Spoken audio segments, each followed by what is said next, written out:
Yahushai, Ba'asham Kodash. Double honors to the elders and the apostles of Great Millstone, and peace and blessings to the elect. And, all right, we're gonna get right into it.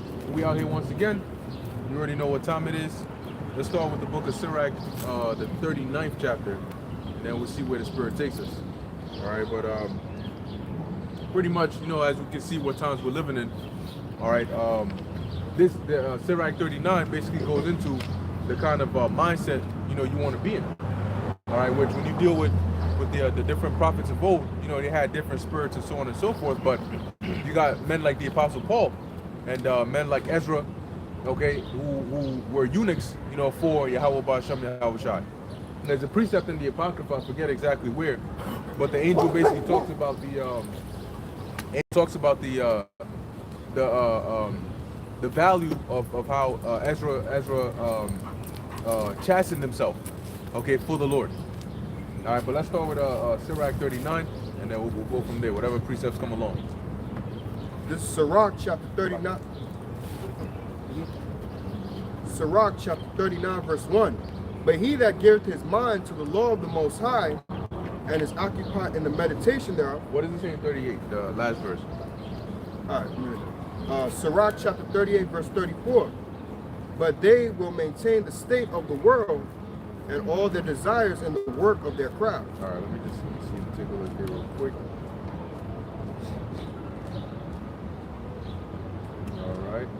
All right, no, we're good. Let's go back to 39. Sirach chapter 39, verse 1. But he that giveth his mind to the law of the Most High, and is occupied in the meditation thereof, will seek out the wisdom of all the ancient. Right, and what is that? Well, it starts with eating the whole roll. When you give your mind to the law of the Most High, where are the laws of the Most High? They're written in the book. So you got to eat the whole roll. That's how you, let's get that in Ezekiel, the 3rd chapter. All right, you got to eat the whole roll, which is the scriptures, and you eat it with your mind. And once you understand and digest it, you go out and teach the house of Israel as the Lord commanded us. Okay? And when you give your and also let's hold Revelation 3 and 20. Okay, when you give your mind to the Lord, you're gonna remain in a spiritual state, because there's a saying that you are a combination of the 5 people you hang out most with or you're closest with. So you want to make sure that you, as the other saying goes, birds of a feather flock together. So you want to make sure that you are around like-minded individuals. And when you read a lot in the scriptures, you pick up on those characteristics of the different behaviors that you're reading of. And you'll find yourself occasionally at times just thinking of the scriptures. Just randomly it comes into your mind and you meditate on it. Okay, meditation does not have to be, you know, you like having to be in a cave somewhere doing like those kind of sounds. All right, meditation, you simply just, you know, have a quiet space and just think. Go ahead. It's Revelation 3 and 20. 3 and 20, yep. This is Ezekiel 3 and 1. Moreover, he said unto me, Son of man, eat that thou findest, eat this roll. Eat this roll, which represents the scriptures. Go on. And go speak unto the house of Israel. Right. So when you eat the roll, you're not grabbing pages out and biting them and swallowing them down. Oh, what's that? Precept you always bring out for this to back this up in 2nd Ezra. Then he told him swallow down understanding. Second 14, right? No, 2nd Ezra 8 and 4. 8 and 4. That's it. So and in that chapter, Ezra gives that example as where he tells his soul to swallow down understanding, which is not literal. Okay. So like it says right there, eat the roll. Meaning you got to read the scriptures, but first you got to be taught, pursuant to Hebrews 5. Let's go there real quick. Anybody who got that? Hebrews, the 5th chapter and the 12th verse. You first have to be taught. The scriptures tell you, for the time ye ought to be teachers, ye have need that one teach you again, which be the first principles, okay, of the Most High. So why does it say, for the time ye ought to be teachers? Because the scriptures also tell you that the harvest truly is great, but the laborers are few. So we looking for teachers, you know, like we need teachers who are going to teach the sincere word of the Lord, the true doctrine of Yahweh Ba'asham Yahushai. Go ahead. This is Hebrews 5 and 12. For when the time ye ought to be teachers, What? Read that again. for the time ye ought to be teachers, So before you become a teacher, go ahead. ye have need that one teach you again. You first have to be taught, and that's the cycle. You know, one learns and then they teach. That's why you have the master and the student. Then the student becomes the master, and then it goes on, so on and so forth. Elisha was originally an apprentice or an understudy of Elijah, but eventually he became a master and had his own understudy, Gehazi or whatever his name was. Okay, who ended up getting leprosy. But go ahead. Which be the first principles of the oracles of God, All right. and are become such as have need of milk. So these are your first steps. When you first come into the truth, you need to focus on learning, on being taught. All right. You're not a teacher yet. You need to learn and understand. And when you understand enough, then you can start to teach. You can't teach something you don't fully understand, because what you're going to breed is confusion. A part of teaching is not just regurgitating or knowing. When you teach, or when you're a teacher, you got to know more than just the answer. You got to know how to answer questions. You got to know a little bit more around it. You got to know how to answer questions that are not directly, based on what you know. How to use the context that you know to answer questions, and that truly shows that you understand something. Okay. So read that part again. And are become such as have need of milk. And what did the milk represent? The milk represents the scriptures overall, but in this context, the milk would represent the basics. Just like when a baby is born, a baby drinks milk. A baby does not jump to steak and cheeseburgers and all of these things. A baby drinks milk, and they start with the breast milk of the mother. And this what's that scripture say? Let a breast satisfy thee. Oh, that's I think Proverbs, the 5th chapter. I think it's either 5, 6, or 7 where it says, "Let her breast satisfy thee at all times." That's it. We're gonna get into that too. All right, so we're gonna hold that on deck. Proverbs 5. So and who is that talking about? Primarily and ultimately, it's talking about wisdom. See, so what's gonna come from a breast? Now, if you're a baby or a babe, you gonna get that. You gonna get the milk, right? I'm making my fingers like this because the babies they suck onto the nipple and they get the milk, right? But as you grow older, when you deal with wisdom, it ain't gonna be from the perspective of a babe and a mother, but more of a man and a woman. You get intimate with her, right? So you can get satisfied with the breast in many ways. But we ain't getting into that right now. So go ahead. And not of strong meat. And not of strong meat. So when you first come into the truth and you start leveling up, that's like when you play a video game and you start off, you just created a character and the character materializes in this world. And here it is, you jumping already, like you playing Elden Ring, for example, you jumping already to the final boss. What you think is gonna happen? You're gonna get one-shotted, as they say it. Meaning he just hits you with one hit and then you're dead. Your whole entire thing is gone. You don't have experience. Your health bar is not that you're new. So you gotta start off with them level 1 henchmen. And you'll notice what happens is, as you fight those level 1 henchmen, they may be a challenge in the beginning. But as you get past them and you come back to that level 1, that's light work. So that's what it is when you first come into the truth, into the knowledge, and you learn and you drink that milk and then you grow. Eventually, when you come back to the milk, it is basics. But to a newborn, it doesn't feel basic, right? What's it called? The ABCs or the 101s? That's it. That's what they call it? That's it. And I remember, when I was a kid, man, them ABCs were, boy, oh boy. I don't know what it was about it. It wasn't crazy. It was just, it actually felt like doing work. And today when you think about it, you're like, yo, all you gotta do is literally just, the characters are there. They're dotted lines. You just have to trace through the lines and form the letters A, capital A, lowercase a, capital B, lowercase b. And I remember some of the homework would literally be, just go through A, B, and C. There are 3 letters on the page. Just trace through them and that's it. You ain't gonna catch my ass doing that. Mom had to chase my ass with a whole cane and shit just to get your ass to sit down. And before that, you're gonna cry your ass off. And all you gotta do is just write 3 letters on the page. But anyway, that's neither here nor there. The point is, you want to start with the basics, which is the milk. And then over time, you grow. So as it says, such as have need of milk. When somebody first comes into the truth, that's not when that's like You ain't gonna tell somebody that's newly come in, all right, you gonna jump, come keep the Passover. All right. By next week, I want to break down of Daniel 9, 7, 8, 10, Daniel 11. Give me second Ezra 2, and the whole book of Revelation. That's not gonna happen. All right. They got to get built up. That's what they did in Acts the 15th chapter. It's on just abstain from certain meats and certain things. Mm-hmm. But some of those at Jerusalem say, nah, you got to keep the whole law if you want to come to this. It's like, nah, you're going to sway them away because it's going to be too hard. I think Peter said that. How are you going to give them a burden that our fathers even couldn't handle? Let's get into that. Let's fund that. Yeah. Acts, what's that, 15? Yeah. That's it. I believe it's called the Council of Jerusalem. Yep, the Council of Jerusalem. So we're going to get into that. Go ahead. It was done on. They like Hebrews 5:12. Read it again. They like, hey, wait. Shit. Hebrews 5:12.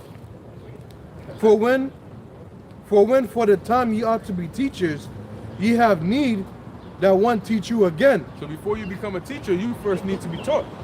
But when you become a teacher, you can't forget that you were taught by someone, and act like you just learned all this by yourself. That's where a lot of people fall short. Is that they only recognize their teachers when they are in the beginning stages of learning, and when they feel like they know enough, then they feel as though they have now become the master. Right? But that saying, I taught you everything you know, but I didn't teach you everything I know. Right? You always got to have that. You always got to maintain that respect. Go ahead. Which be the first principles of the oracles of God, and are become such as have need of milk and not of strong meat. So what's going to be an example of milk? Revelation, the first chapter, dealing with Yahushai, dealing with Deuteronomy 28, the name of the Lord, breaking that down, Exodus 3. These are all things going into the Hebrew, starting with the alphabet and so on and so forth. These are the foundational steps. Who is Esau? Who is the wicked in the Bible? Who are the sons of men? Who are the sons of God? Who are the children of Israel? Who did Yahushai come to die for? Right? The importance of Yahushai. What is the character and the nature of the Most High? These are all things you want to learn as part of the basics. You want to learn these as part of the basics. All right, and when you go into strong meat, that's when you start getting into reincarnation. You start getting into the deeper aspects of the scriptures, right? And that says, but they don't need that right when you come into the. Sorry. What's so sad? Nah, hit my arm. Oh. Go ahead. Read the next one. Next verse. That's it. Yep. For everyone that useth milk is unskillful in the word of.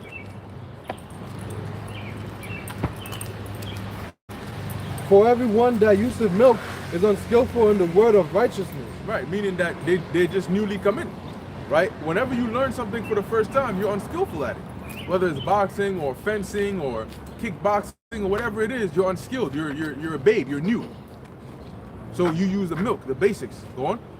For he is a babe, but strong meat belongeth to them that are of full age. Right, strong meat belongeth to them that are of full age. Those that have been in the ministry, been in the practice for a while. That's who the strong meat belongs to. They're the ones who can break it down and go into these things, so on and so forth, right? Even those who by reason of use have their senses exercised to discern both good and evil. That's it, by reason of use. And what is that? That's experience. They've been tried out.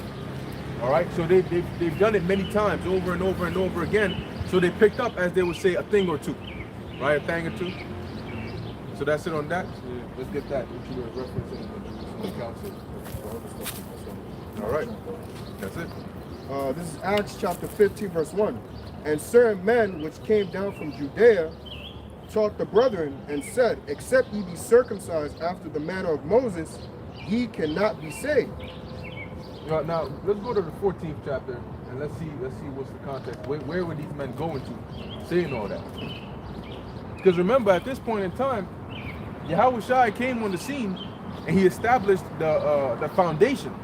And after he left, then he set up the 12, which went from disciples to apostles, and then they started to build up more and more, and they started really dealing heavily more so with the circumcision. Even though the apostle Peter, the Lord put the Spirit on him, with Cornelius and everything, to start it up. But the Lord set that ministry for the Apostle Paul to go out to the Israelite foreigners, all right, that were in these different parts of the earth at that time, to spread that word. Okay, so let's get that. Let's start. All right. Acts chapter 14, verse 1. And Acts is a very crucial chapter, you know. And in order to understand the book of Acts and a lot of the New Testament, you got to understand the history of the Maccabees. You know, you got to understand that intertestamental period, what went on that led to you know, this point in time that we're at. Okay, it's like jumping into the movie right at the middle, at the climax, and you don't know how they got there. Acts chapter 14, verse 1. And it came to pass in Iconium that they went both together into the synagogue of the Jews, and so spake that great multitude, and so spake that a great multitude, both of the Jews and also of the Greeks, believed. Yeah, and those Greeks were talking about Israelites. All right, go on. But the unbelieving Jews stirred up the Gentiles, and made their minds evil affected against the brethren. Long time therefore abode they, speaking boldly in the Lord, which gave testimony unto the word of his grace, and granted signs and wonders to be done by their hands. Yeah, so the Lord gave that grace for them to be able to perform these miracles, but their job was to spread the gospel of Yahushua. All right, who was the Messiah that was prophesied to come? What did he do? And so on and so forth. And because Yahushua came and gave us that new way, so they were basically letting everybody know, hey, this is the way to salvation. You know, it's not through the laws and all these things. We just found out that, hey, this is the way to salvation. It's been officialized. The New Testament by the blood of Yahushua. So you got to come here. You got to come here. That's like Apostle Gabar did a video on that, where there was I think it was the I-95. Part of the bridge broke down. And you had an individual who stopped on the bridge, got out the car, and he was waving to people, hey, stop, don't go there, don't go there. But you had some people that just full speed said, fuck that, I'm off. You know what I'm saying? Fuck this shit, I'm out. And they indeed got taken out. But just like he was doing is what we're doing. We're saying, hold up. No. You talking about the law. We say, whoa, hold on. No, there's a new way. Take stop. You know, this is the way. Yahushua is the way. Well, Yahushua did say, he said, I am the way, the truth, and the life. You know, so, you know, if you believe on him, that's how you're going to get salvation. That's it. You know, that's what the apostles were teaching. And those same apostles, disciples, are back here again in this modern day incarnation to push the same exact ministry 2,000 plus years later. Yep. You know, going to show you the prophecy being fulfilled of the men of the Lord coming back in the last days, teaching in the uttermost parts of the earth, man. You know, which is here. That's why you have most of the prophets in Babylon. Yep. You know, because the Lord told us we're going to be in Babylon to teach. You know, in the uttermost parts of the world, of the earth. Got it. Verse 4, Acts chapter 14, verse 4. But the multitude of the city was divided, and part held with the Jews and part with the apostles. So you had wicked men that were going around stirring up shit, saying, oh, you know, these men are doing this, these men are doing that, X, Y, and Z, to get the people stirred up. So then there was a division. You had some people that were like, you know, listening and taking heed and going along with the apostles, and then you had the others that were saying, nah, these guys, they were basically against them. All right, so there's opposition. Go ahead. Verse 5, and when there was an assault made both of the Gentiles and also the Jews with their ruler, to use them despitefully and to stone them. Go on. They were aware of it and fled unto Lystra and Derbe, cities of Lycaonia, and unto the region that lieth round about. And there they preached the gospel. And there sat a certain man at Lystra, impotent in his feet, being a cripple from his mother's womb, who had never walked. The same heard Paul speak, who steadfastly beholding him, and perceiving that he had faith to be healed, said with a loud voice, stand upright on thy feet. And he leaped and walked. There you go. So what now with similar situation that happened with Peter and John, when they saw the man, you know, by the temple begging, and he said, silver and gold have I none, but I got this word for you. So in this time, all it took was the word and faith. So the word being mixed with faith, this guy got his ability to walk back. Now he never walked before. He didn't know what that felt like. He was crippled from his mom's womb, you know. But for that very moment, for him to look and believe, and the Apostle Paul seeing that, saw the faith in him, and all he said was get up and walk. Imagine that actually. You see somebody and you say, yo, get up and walk, and they get up and walk. I mean that is true power. You don't even need to touch them. You just command them.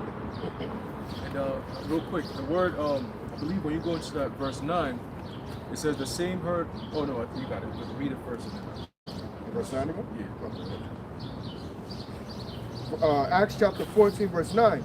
The same heard Paul speak, who steadfastly beholding him, and perceiving that he had faith to be healed, said with a loud voice, stand upright on thy feet, and he leaped and walked. Right. So going into that word, I believe steadfastly going into intently looking. Right. So it was something that prompted the Apostle Paul to see this individual, because it happens. Sometimes I remember when we used to teach at Elizabeth, there'll be people that pull up there, and there'll be one or two people that you could just tell right away that they had a spirit on them, a good spirit on them.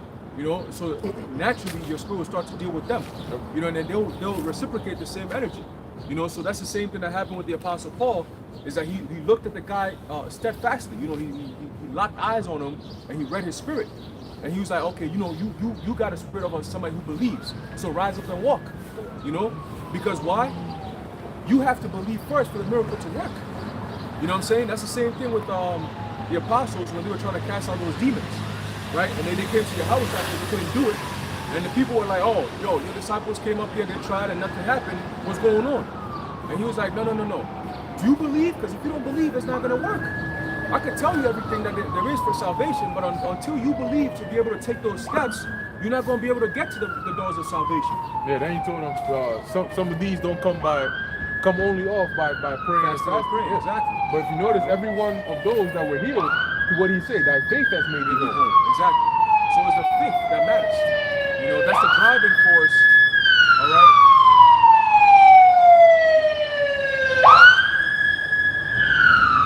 I just read what it says. It says we find the way on it. You find the way? Yeah, on the top of the spirit. But I'm gonna pass it to you, brother. The faith is a driving force. That's what pushes you to provoke those miracles, man. Like we always say, faith provokes miracles, man. And especially in these last days, that's why Yahushua said that when he comes back, shall he find faith on earth? Because it's the faith that most precious ingredient, especially now, that's going to be able to you're gonna need for that meal of salvation, man. In order to eat that fruit of salvation, you gotta have faith. If you don't have faith, then forget about it. Right. There's no need to even bother. Right. Oh, just an example of a person that believed was Mark the 5th chapter with the woman with the blood. Yeah. She was like intent. I think the word would be conviction. Like she had conviction. Like she said, if I but touch his garment, she didn't even say he had to speak to me. I don't have to look eye to eye. He said, if I just touch his garment, I'll be whole. And then when she touched it, yeah, and like you just mentioned, Yahushua mentioned that. He said, daughter, thy faith had made me whole. Mm-hmm. Yeah. So, but that goes to show you the power. See that spiritual power flows. It flows. It's not just, it flows because it went all up even into their garments. Like, I believe there was, a matter of fact, it went up even to their shadows. Yeah. So, Peter, when his shadow passed by them, they were healed. Yep. Handkerchief, I think Paul was with a handkerchief. So these people knew. Yahushua, he said, you grabbed the hem of my garment, and he said he felt virtue leave him. Yep. See? So that power, man, that it's not just in you, it's like a fire, it's contagious. And that's why it says that when they saw that the Holy Spirit was received by the laying on of the hands of the apostles, then this guy, Simon Bar Jesus came, he wanted to purchase that power, So that power is hot. All right, let's jump to 15 actually. Yeah, you got the point. I think that's what Psalm 110, that people shall be willing. Matter of fact, pause that. Let's get that real quick. Psalm 110 at 3. And that's going to start with Yahushua. But being that we're joint heirs with Yahushua, guess what? We're going to partake of that too. Yeah, because ultimately it's the glorifying of Yahweh B'Shem Yahushua's name. Yep. Just like how the apostles, every work that they did glorifies Yahweh B'Shem Yahushua. Same thing we're doing is glorifying Yahweh B'Shem Yahushua. Mm-hmm. whether it be by preaching or by actual works of miracles, it's all glorifying Yahweh Bashim Yahushua. Because it's through that name that those miracles are being performed. You know? I believe it's somewhere in Matthew where it says, you know, when Yahushua was healing people, they even opened up the ceiling, if I'm not mistaken. It was letting Yeah, people let that sick man through with the bed. So, but you gotta have some crazy faith. That's a stunt right there. But they saying, nah, man. That we know that we have to be assured that this is gonna work. You know. They open up the ceiling. Oh, we got more people for you. That's it. We gonna let them in. Which Heal him too. when you go into the ancient world, because you got people thinking it's talking about these like apartments. You wonder how the hell you gonna break through that. Do you know them jackhammers at the? Yeah, one of them. And the other dudes just let them down and shit. Nah, man. The ancient world, their ceilings weren't made of that. You could actually, I think, pry open their ceilings. I forget. There was a certain material that they would use for the ceiling, and once it dried, it would be a little hard, but you can still go through. Yeah, something like that. Mud mixed with a few other things. It's in that book. The Magic. I recommend brothers and sisters get that. But yeah, I'm waiting for them to come sponsor me. I've been sharing their book for a while now, but You're not going to sponsor. they ain't gonna sponsor. I know. Yeah, I got you. Yeah, go ahead. Salah. I'm gonna put it This is the right book in of Acts chapter 15 and verse 1. It says, and certain men which came down from Judea taught the brethren and said, except ye be circumcised after the manner of Moses, ye cannot be saved. So they were basically saying you gotta go back and do what the law says. Okay? After the manner of Moses. Which they were being righteous in their mind, but they didn't know that there is a salvation that was coming from grace. They didn't really understand that concept. To them, it was more like, yo, you coming back, the only way you can make it is by going back to the law. You know? And that's what caused the whole dispute. Right? So verse 2, it says, when therefore Paul and Barnabas had no small dissension and disputation with them, they determined that Paul and Barnabas and certain other of them should go up to Jerusalem unto the apostles and elders about this question. So when they said no small, it's old English for it wasn't a little, it was a big deal basically. So much so that they said, all right, we're gonna need to take this to the elders. You know, like when you got a matter that you can't handle, you take it to the elders then, and then we'll bring it before them. You know, so you can imagine how heated it got. You know, as the Apostle Paul and them, they're like, yo, you bugging out. But the spirit was on the Apostle Paul and them. But at the same time, there was another spirit on those men that came there to the brethren, saying that no, they're gonna need to keep that law. And they're saying, what you mean they're gonna need to keep that law? They haven't kept it for somewhat 100 years, and the first time they coming in, you telling them, yo, you're gonna need to do this. That you can't do that right away, basically. And if that was the case, then that means they would have to keep all the other laws, which was impossible. You know, so it's like, what's the point? That means you don't even need Yahushua. And you ain't even keeping all the laws. Exactly. But we're here to teach you about Yahushua. The importance of believing on Yahushua, because you could be uncircumcised and still make it because of Yahushua. You see, you don't have to pay for your sins by your own blood, because the Lord requires blood to cleanse your sins. So that's why He provided Yahushua to die for the elect, to cleanse the elect's sins. So if you say, oh well, I'm gonna go back to the law, that means you have to answer for everything you do to the Heavenly Father directly. You know what I'm saying? You got to make sacrifices. You got to do all these different things, which most people don't even know about those sacrifices, man. Most Christians that go off and do all these wicked ass shit that the Lord will require at your hand, you don't even know how to cleanse yourself from that, man. You know? You don't even know what the laws are. A lot of people still think it's only 10 laws, statutes, and commandments. It's only 10 commandments. You know? Half of them ain't even read the Torah. No. They just know a story about Moses. You know, but yeah, that's a good point right there. They were saying, look, you gotta, because what they were most concerned with faith. That was the primary thing, because with the law, it's about you got to keep this, you got to keep that. Where Yahushua starts with faith, you have to believe that this is the way. So that's what the apostles were mostly concerned about, and that's why they were saying, look, don't burden them with all of this. The most important thing is that faith. Because now you're gonna create like this tight coupling between their faith and how well they can keep these laws, and you overburden them, and then you might just collapse them. Yeah, and also too, faith is the most important ingredient, because through faith you're gonna be able to do those things that you need to do. That's in the law that you can actually control. For example, keeping the Sabbath, right? That's something you can't say, well, we're under grace, so let's do away with the Sabbath. No, the Sabbath comes every week. You know, every month there's a new moon cycle. You got to keep that to the best of your ability. That's something we can actually do till today in this society, right? Circumcision, that's something we can do in this society, right? Some brothers do it, some brothers don't. But guess what? To partake in the Passover, you got to be circumcised, right? So what about that? It's your faith that's going to prompt you to do those things, right? There's so many different other things. Committing adultery, these are things that you can actually control, you know, and these are the things that brings that order. You know, the order that you need in order to receive that salvation, man. You know, coupled with your faith, right? So continuing in Acts 15 and verse 3, it says, and being brought on their way by the church, they passed through Phoenix and Samaria, declaring the conversion of the Gentiles, and they caused great joy unto all the brethren. And when they were come to Jerusalem, they were received of the church and of the apostles and elders, and they declared all things that the Most High had done with them. But there rose up certain of the sect of the Pharisees. Okay. Verse 3, going back to Acts chapter 15 and verse 3, it says, and being brought on their way by the church, they passed through Phoenix and Samaria, declaring the conversion of the Gentiles, and they caused great joy unto all the brethren. Yeah, so they were on the, because you gotta come. So they were like near Damascus, somewhere up north there, or Antioch, somewhere around there, yeah. And then they had to basically come down, you know, through Samaria, in order to, because you got Galilee, then you got Samaria. They were one of those major cities. See, when Israel became a province under Rome, the province of Judea combined Samaria as well. So you had Samaria, you had Jerusalem, Judah, that whole area, and you had a little bit up north as well. You know, which Herod had jurisdiction over that. So when they were coming down through Samaria, they were making that announcement.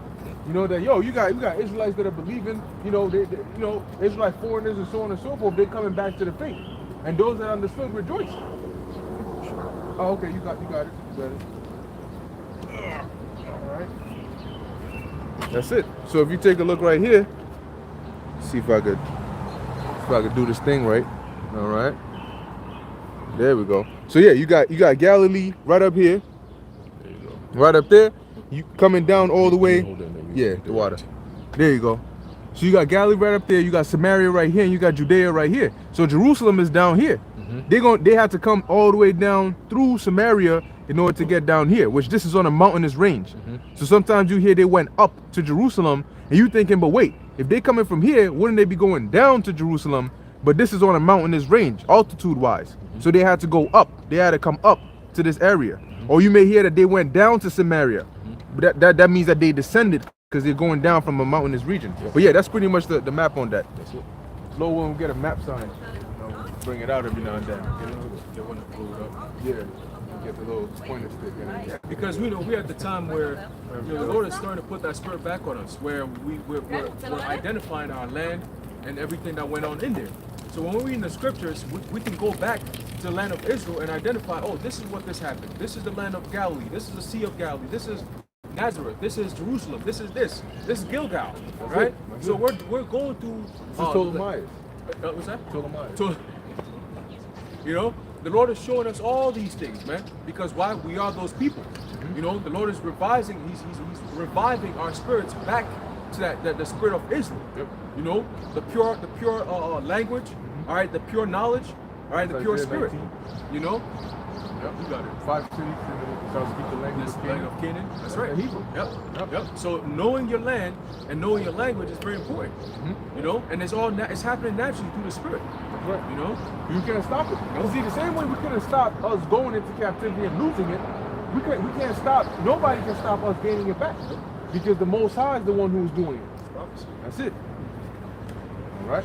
So continuing in verse 4, Acts chapter 15 and verse 4, it says, and when they were come to Jerusalem, they were received of the church and all the apostles, and it says, and of the apostles and elders, and they declared all things that the Most High had done with them. Yep. So because remember that, I believe it wasn't until 3 years later, after the Apostle Paul had that revelation from the Lord, he immediately went and started teaching. Went to all these, I think he even went to Arabia and taught all these different areas, which he says that, I think in Galatians, I forget what chapter it is. And then after 3 years, he went up to the elders. Now, when they went up to this council right here, they were received of the elders. They told them everything that they were doing, how the Lord was working with them, you know. And remember, the apostles knew who Paul was before he became Paul. They knew who he was because he was one of those top Pharisees that was persecuting the church. Okay, so it was a beautiful thing to see that the Lord converted him, and he was doing all these great works through the spirit and power of Yahweh Bashem Yahushua. Precept. There's a book of Galatians chapter 1 and verse 18. Then after 3 years I went up to Jerusalem to see Peter and abode with him 15 days. But other of the apostles saw I none save James, the Lord's brother. Yep. So it goes to show you that right after he got converted, he went straight to work. You know, he got straight to work, and then he went after somewhat years to see the apostles. Actually, I can start with that one verse up real quick. All right. Galatians chapter 1 and verse 17, it says, neither went I up to Jerusalem to them which were apostles before me, but I went to Arabia and returned again unto Damascus. There you go. So, because Damascus is where he got knocked off his high horse, and he lost his sight. Yep. And then he got his sight back, and then it says he went to Arabia, and then he came back to Damascus. And then he went to see the apostles. So verse 18, it says, then after 3 years, I went to Jerusalem to see Peter and abode with him 15 days. Yep.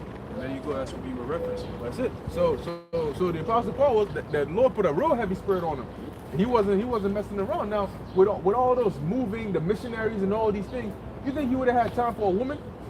You know, he could have, but he didn't have the time for it. It wasn't in his spirit. Yeah, and that would have been a real.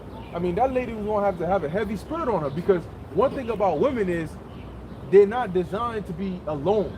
You know, they always got. That's why they give them kids. That's why the Lord had them bear children. You know, so they always really have somebody around.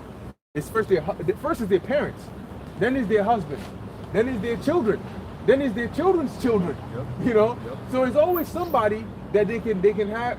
You know, then they become grandmothers, and you know they always have somebody around. But men when they out. Solitary. Yeah, they out. You know, doing what needs to be done. Right, and that's the Lord designed that on purpose, because even men, for example, when you take the act of sex, for example, right? When a man shoots his load, right, or in the scientific term of it, biologically, they call it ejaculation. He launches the rocket. He launches. When a man launches his rocket, right, and there's an explosion, what happens? Right away, he starts to detach from that woman. That's it. Right? Why? Because naturally, the Lord set men up to to go around and populate. So once he's done with this one woman, his desire for her lessens. Now it doesn't mean he's going automatically leave her. No, but his desire for her is gone for now. He's gonna desire somebody else, you know, and then he's gonna plant his seed over there, and then move on to the next one, and plant his seed over there, and move on to the next one. That's how we're built. That's why you can't keep a man with one woman. It's not gonna work. You know, men are not designed to be with one specific woman his whole entire life. That's too loud. Yeah, no, that's a fact. You know, in this society though, everything is backwards. That's why men are so stressed and women are so stressed. Yep. You know, it's done by design to keep you against your nature. And that's what's gonna cause that stress and that violence that you always see around in J communities, man.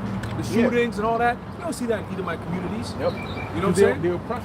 That scripture say they oppress a man in his heritage. His heritage, yep. Meaning you and your land. Yep. So even the land itself is oppressed. Yep. And the animals. Yep. But your body has something called the refractory period, where basically, you know, when you hit your climax with a woman, you sort of that feeling you had before is gone. You know, you sort of now you just want to be alone. You want to do something else. You release it because your body needs time for you to. Why you think you mentally? You know, your body sends certain chemicals to your brain that affects how you feel. When you get in heat, right? You start getting in heat. That's because your body's saying, yo, it's time to release. Okay? And after that time of release is done, your body's saying, you need to fall back. I need time to start to regenerate.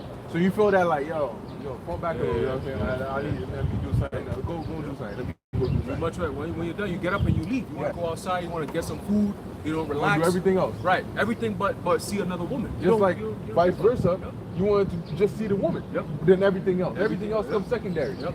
So that heat. That's it. So technically, experience is a man's company. Yep. You know, that's what they do. They go out there and they experience, and that's why when you deal back in the world with in a time, once upon a time, when men weren't cooped up under their women, you had a lot of discoveries and inventions. Because men went out there and thought and did things with their hands. They said, I wonder what would happen if I did this, X, Y, and Z. And they continue to build upon things. Today, all they do is just get cooped up under like a kangaroo inside the mother's sack. You know what I'm saying? That's all they do. That's it. Niggas don't do shit. That's their whole life. Hey, look at the age of exploration. There ain't no one female in there during the time of age of exploration, That's bro. it. It's all niggas. It's all men, mostly Edomite men, because they got their ideologies from Jake. Because Jake showed them all these things. Jake is the one who's teaching all these Edomites. You got Copernicus and all these different people. And today we look at them as, oh man, they discovered this. And no, they did not. Jake already has this information. You know, Jake already had this information. You don't think that Jake in the Southern Kingdom knew that the Northern Kingdom tribes were already taken and they already found a way to another land? They already knew that because we communicate with ourselves, man. It wasn't a foreign concept for Jake in the Southern Kingdom to know that the Israelites in the Northern Kingdom had left Assyria and came into another land. It wasn't a foreign thing. Why do you think James the Apostle talked about the 12 tribes scattered abroad?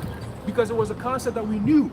That some of our people are scattered abroad throughout the whole entire planet. Yeah, and also you think about it, when you may say, okay, well, Judah, the 3 tribes were in Jerusalem, and the Northern Kingdom, they left from Assyria, but it wasn't every single one of them that left. Right. So you had some of them that probably returned back to the land, and they knew what was going on, you know, and word spread, you know. So it wasn't like a foreign concept. And in addition to that, we already knew about the travels to this western part of the world, which was going on during the time of King Solomon. It wasn't like the Europeans call it the discovery of the new world, Right. the 4th part of the earth and all of that. Right. We already knew that it existed and what it was and what it had. It's only new to them. And that's it. And they came over here, what did they do? They destroyed it. You know? That's what Esau does. Yep. So Jake knew, because going back to the laws, we knew that the Lord said He would scatter us. Yep. So when Jake realized, majority of the other tribes ain't here, they knew that they had been scattered all around the world. Yep. Just like they had gotten deported out of their land. It's interesting, right? Because you had today a lot of some of the Northern Kingdom, faced that a lot. Really, all the tribes. But I remember there was a point in time when being deported, ICE and shit. Right, Even in right, middle school, high school, they used to joke about that. I'm gonna call icing you and shit like that. Yeah, get you deported and shit. But it's very interesting how that was a heavy thing that actually happened back in the day. Yeah, they Now they actually got got the- deported out their land. Yeah, now they got the border wide open and they all They're coming right back. Yep. For judgment. That's it. it's up for judgment, it's up for salvation. Yeah, it's up for judgment, it's up for salvation. Yeah. So going back to Acts 15, in verse 5, it says, "But there rose up certain of the sect of the Pharisees which believed, saying," See, so it wasn't all the Pharisees. You had wicked scribes and Pharisees, but you also had some that believed. saying that it was needful to circumcise them and to command them to keep the law of Moses. So you have some of the why? Because they were scribes and Pharisees, so they dealt primarily with the law. So they're saying in their mind, So they're saying in their mind, they gotta circumcise themselves and they gotta keep the law. It said verse 6, "And the apostles and the elders came together for to consider of this matter." So they had to counsel amongst themselves. So it wasn't just like they just got up one day and said, "Oh, all right, we'll just make this decision." No, they spake amongst themselves and reasoned with each other, and that's when the spirit of Yahushai dwells in the midst, saying, "All right, let's think about this, right?" Then, all right, well, one of them says, "Okay, well, I mean, I kind of do see why the Apostle Paul said this, that, and then the third. Well, the scriptures say this. Well, the Lord said, and then the spirit starts to work. Ideas start popping into their heads. That's it. So then eventually, they all start to, maybe one person starts saying one thing through the spirit, then another one concedes. He says, "You know what? I think that makes sense." Then, I think that also makes sense. Then the spirit. That's how the spirit works. Because we're one body. Verse 7, it says, "And when they had been much disputing," Yeah. So they were going back and forth. It says, "When there had been much disputing, Peter rose up and said unto them, Men and brethren, ye know how that a good while ago the Most High made choice among us, that the Gentiles by mouth or by my mouth should hear the word of the gospel and believe. So that was starting with Cornelius. Yep. And when it says the Gentiles, it's just talking about Israelites. Yep. They're not talking about heathens. Yep. Okay? They're talking about Israelites who didn't know. You had some that didn't know they were Israelites and some that did know they were Israelites, but majority of them were born outside of the land. That's it. Right? Come You on, had- bro. Nah. Acts 2, you had the disciple, the believers who came from all parts of the world. Right. You know, Pamphylia, Phrygia, Crete, Arabia. all that. They came from all parts of the world to come to Jerusalem to keep what? The Passover. Yeah. You know, so it's a known thing. It's not a concept that's like, oh, we didn't know who we were and all of a sudden now we don't know. We've always known who we were. It was just Esau trying to hide who we are.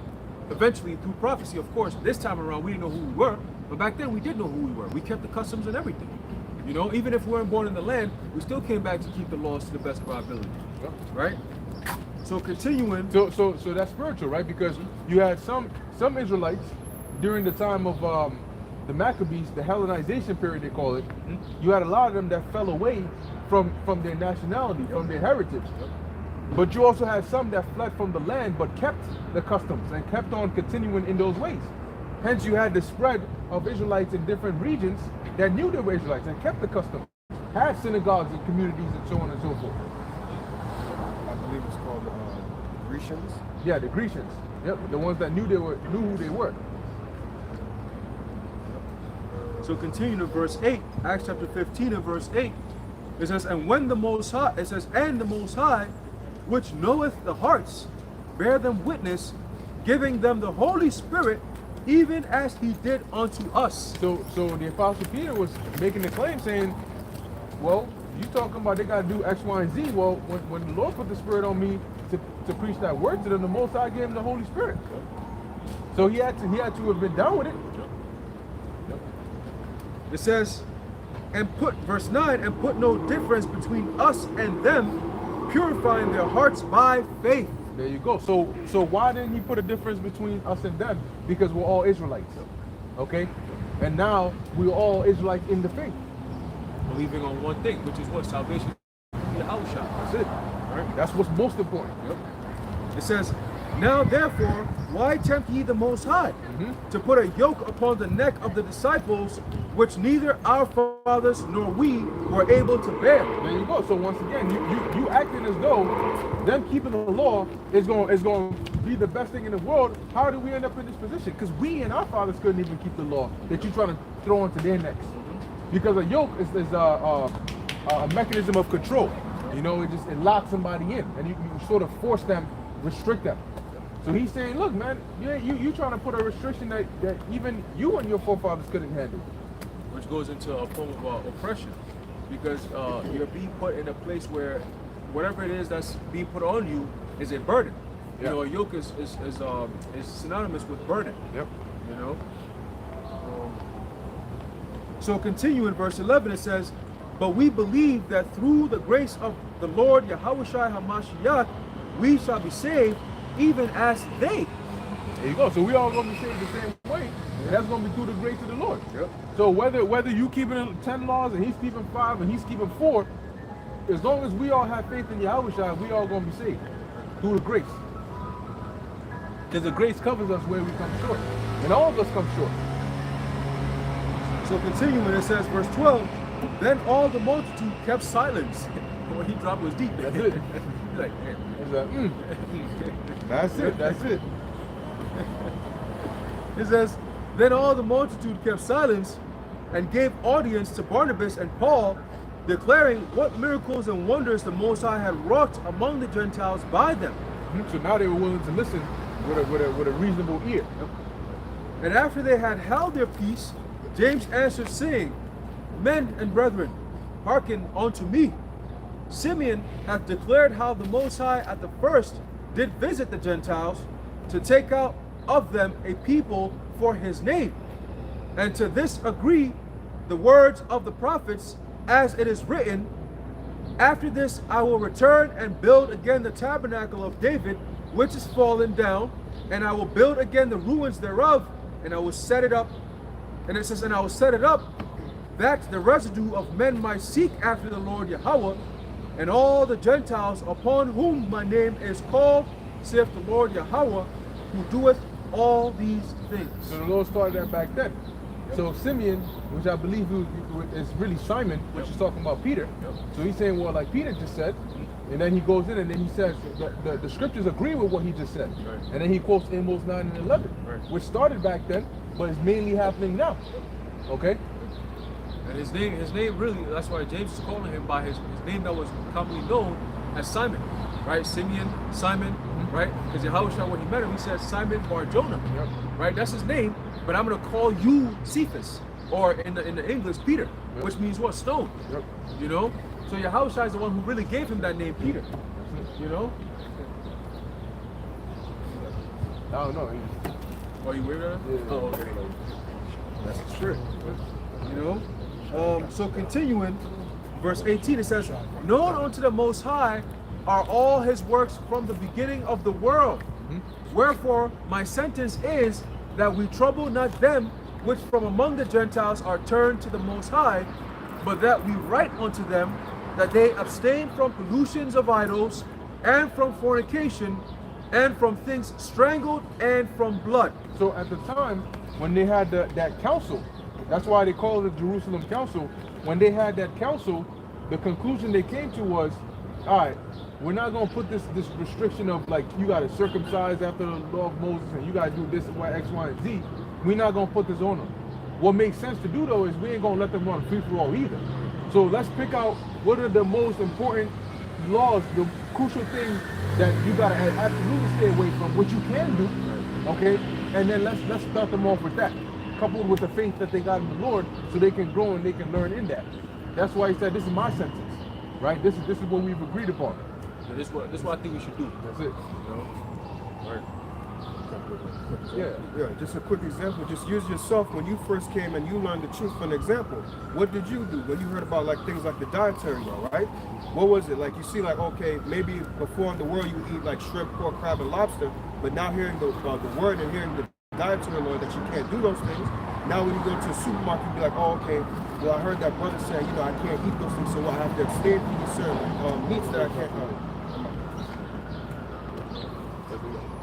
I have to abstain from these certain meats because I can't eat this no more, right? So just use yourself an example to understand when you first came into the faith. No, nigga. Ain't doing that over there. So continuing,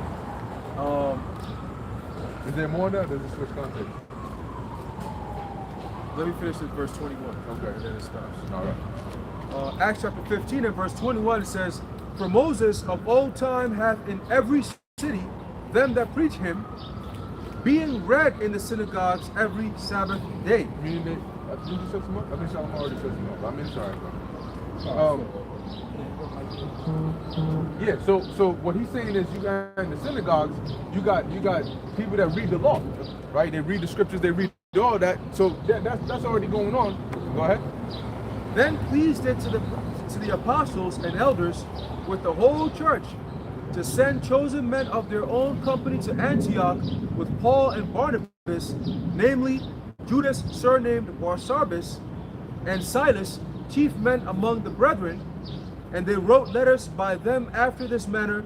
The apostles and elders and brethren send greetings, or greeting unto the brethren which are of the Gentiles in Antioch. So in they Syria. gave a verdict and they said, all right, send some good, well-trusted men with this message, with the Apostle Paul and Barnabas.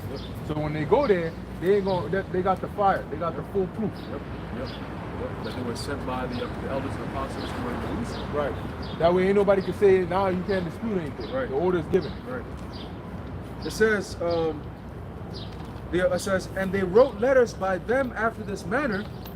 The apostles and elders and brethren send greetings unto the brethren which are of the Gentiles in Antioch and Syria and Cilicia. Now, why do they call them brethren? See, if they were actual heathens, why does it say the brethren? Right. It says, for as much as we have heard that certain which went out from us have troubled you with words, subverting your souls, saying ye must be circumcised and keep the law, to whom we gave so much commandment, So you basically saying, they're basically saying, all right, we know there was some brothers, a few brothers came down there and they were basically telling y'all, y'all gotta keep this, that, and the third. But now today this would have been done in video form, right? You do a video, one of the apostles would have done a video saying, you know, all right, for you brothers over here, you know, X, Y, and Z concerning this matter, this is what it's gonna be. So continue, verse 25. It seemed good unto us, being assembled with one accord, to send chosen men unto you, with our beloved Barnabas and Paul, men that have hazarded their lives for the name of our Lord Yahushua Hamashiach. We have sent therefore Judas and Silas, who shall also tell you the same things by mouth. For So we got the letter, and we got the men that going to tell you, they're going to reaffirm it. Yep. It says, for it seemed good to the Holy Spirit and to us to lay upon you no greater burden than these necessary things, that ye abstain from meats offered to idols, and from blood, and from things strangled, and from fornication, from which if ye keep yourselves, ye shall do well. Fare ye well. There you go. So don't stay away from them idols. Don't commit adultery. And stay away from them vile meats. All right. That's pretty much it. Okay. So now let's go back. We're gonna backtrack a bit to back where we started that led us into this thing. So real quick, let's get Revelation. No, what's Nah, we're going on that. Let's jump to. We're gonna come back to that, but let's start with Revelation 3 and 20. Then we come back to Sirach. Then we're gonna hit Proverbs 5.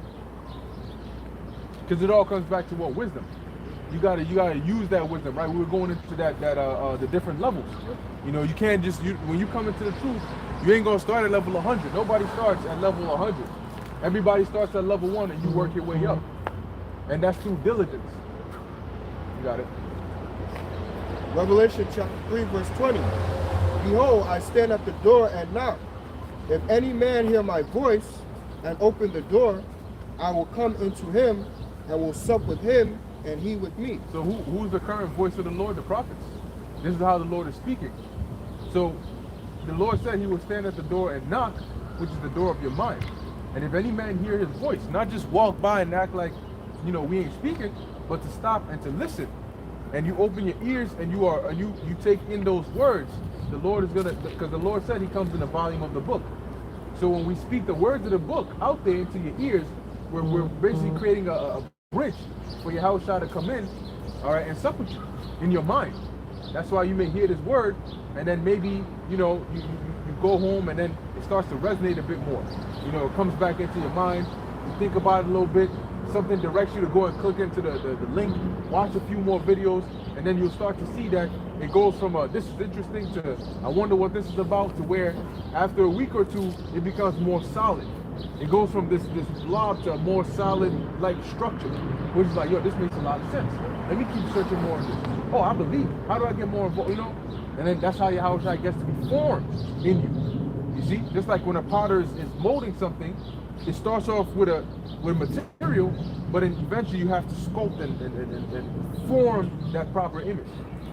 You know, so, and that's why going back to the council, the apostles didn't want to burden them. As Yahushua was being formed in those Israelites, they didn't want to burden them, you know, lest they do too much and hinder that formation of the Lord. So is it on that? So let's jump back to, you finished on 20? Yeah. Let's jump to Sirach 39. We'll come back to that after Sirach 39.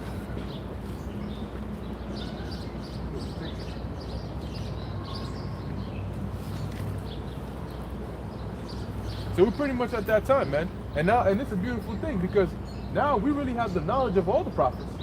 You know, we got access to all of it and the understanding of it. So when we say that we got the, like, starting with the elders and the apostles on down, we got 100% truth. That means that we got what was given to Isaiah, what was given to Jeremiah, what was given to Ezekiel, what was given to Obadiah, Daniel. We got it all. See, the prophets, Ezra, the prophets really only had what they had, and if they understood what came before them. We have the whole book. We have from the beginning, even in the records of Genesis, all the way up until now. And all the revelations that came with the Apostle John in the book of Revelation, we got all that now as well. So we are the prophets in the complete form. All right, like in Dragon Ball Z, we're in our final form.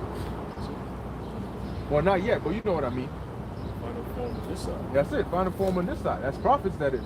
Because in the kingdom, we ain't gonna need to be dressed in sackcloth prophesying.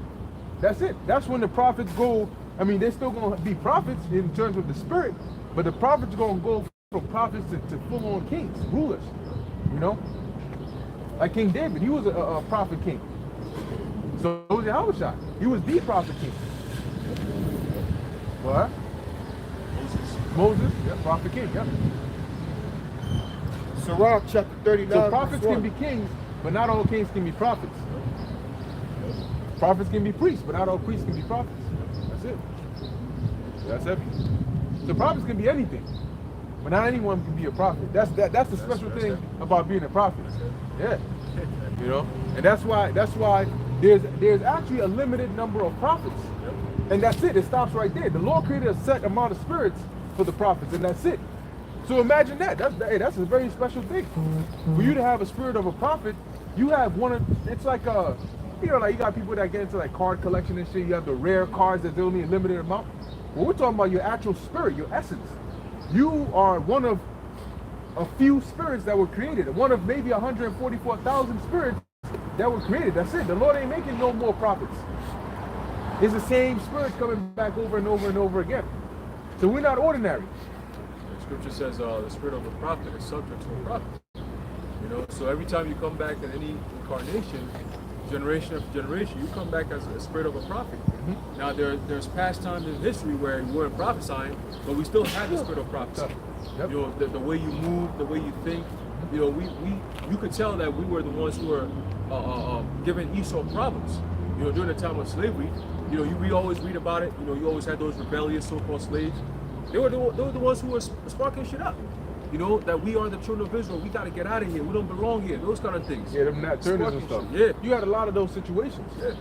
You know? Especially among the Levites, Benjamites. Yeah. You got it. Sirach chapter 39 verse 1. But he that giveth his mind to the law of the Most High, and is occupied in the meditation thereof, will seek out the wisdom of all the ancient, and be occupied in prophecy. Yeah, because the more you learn, the more you want to know. You want to find out more. You start getting into one chapter and then they reference to another, then you want to find out what that chapter is about. And you want to keep going and going and going. See? Huh? Ezra, yeah. So you get deeper and deeper into these scriptures, and you get more solidified, more built up. You notice how it says you'll be occupied in the ancient and the prophecies? That's because all we do is literally go into history and prophecy, man. You know, legit, that's all we do. And that's what the scripture is all about. That's why T. Roosevelt said that The thorough understanding of the Yes. Bible is worth more than a college education. the water. Exactly. You know, so every young man, you know, at our age and even younger, right, or even older, the most important book that you want to really understand is the Bible. No other book matters. If you understand the Bible, then any other book there is on this planet Earth, you will be able to understand with ease. Yep. All right. So that's when, because remember, you could read any other book. You don't need to have any spirit to read any other book. You can get it. But the Bible, you need to have the spirit of Yahweh Bashir Yahushai to open up your mind, to be able to read it for the understanding of what it is. Because everything that's written, obviously, there's a meaning to it. The Lord is not going to just put information down and just, it's just random stuff. There's nothing in the Bible that's random. Right. You see, even America tries to teach you that the Bible is a random book. It's just like any other book. Oh, wow, well, who cares what the Bible has to say? They do everything contrary to the Bible like it's a random book. It's not a random book. It's a law. You have to adhere to these laws, man. As humans, you got to go by the book. If not, there'll be repercussions for it. So very soon, when you see America in the state it's in now, and what's about to happen soon, you'll understand, damn, this is why, because they really go against what the Bible says. You know, these Muslims, even though they don't have the truth, they do better than the modern day Christians who are so-called straight up pagans, man. Straight up pagans, man. Yep. We know Christians today. Well, I know Christians today, so-called Christians today, who engage in this so-called alternative lifestyle bullshit, man. Right. But yet they take their ass to church and talk about LGBT no IQ plus. What the fuck is that about, man? We're living in a sick society. You got people who self-identify as BS bullshit. You know, I self-identify. You got a grown-ass man with a family and kids who can identify as a 6-year-old or a 12-year-old, and that's acceptable. This is a sick world. You can literally sit there and, oh, I'm a grown-ass man, but I identify as a woman. What the fuck is wrong with these people? And yet you expect other people to look at this ridiculous retardation and accept it as, oh, that's just, I could see you as a woman. Hey, all these people gonna be put to death, man. It's retarded and it's ridiculous, man. And now you got these government agencies doing everything in their power to come against the Bible, man. What world is this? This book right here got laws in it, and that's what makes them want to go against it. Yep. And it's not only just laws, there's a genealogy in here too. They don't want to go against that too, because they don't want to acknowledge who the true people in the world is. So the genealogy in the laws is the reason why we need to keep this book. This is important to us. Everybody. I was going to mention, Sirach, just to add to your point, Sirach 10:1 tells you what? As the ruler of the city is, so are the people. So if the ruler of the city's mind is corrupt, so are the people.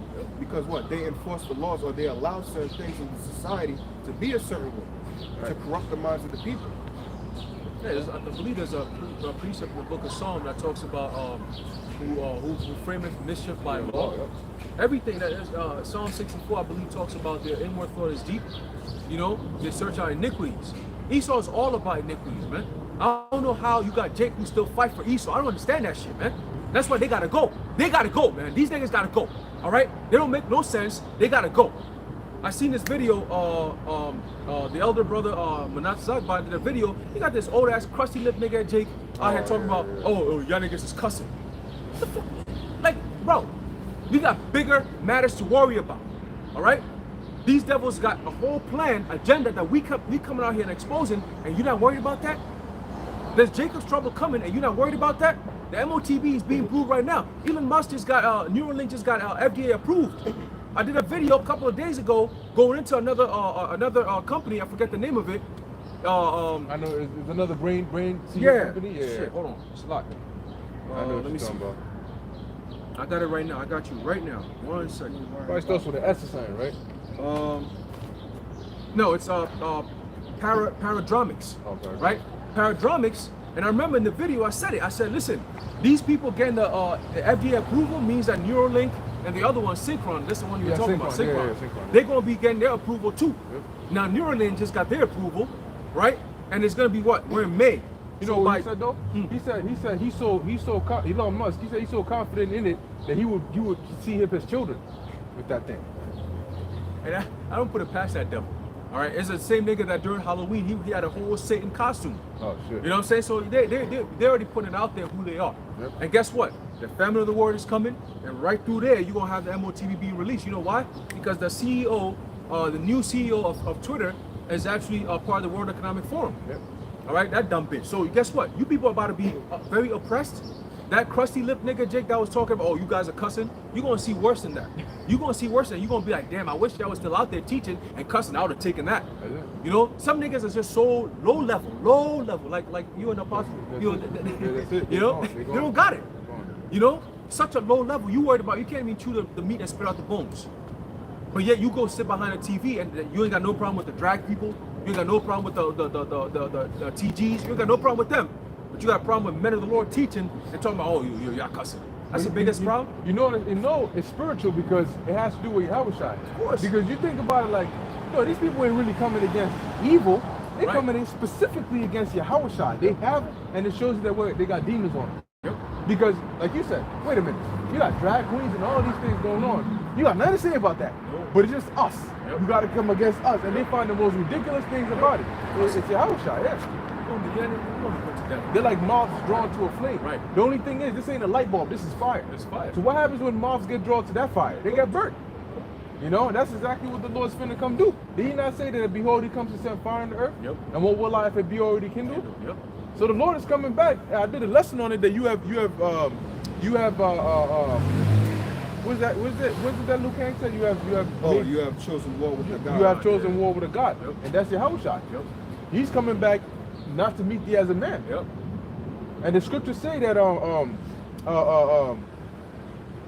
Can we find that real quick? I think it's in Isaiah 42. I think Isaiah 42 and 14, where it talks about how, and that scripture, man, that scripture really embodies the rage of Yahushua.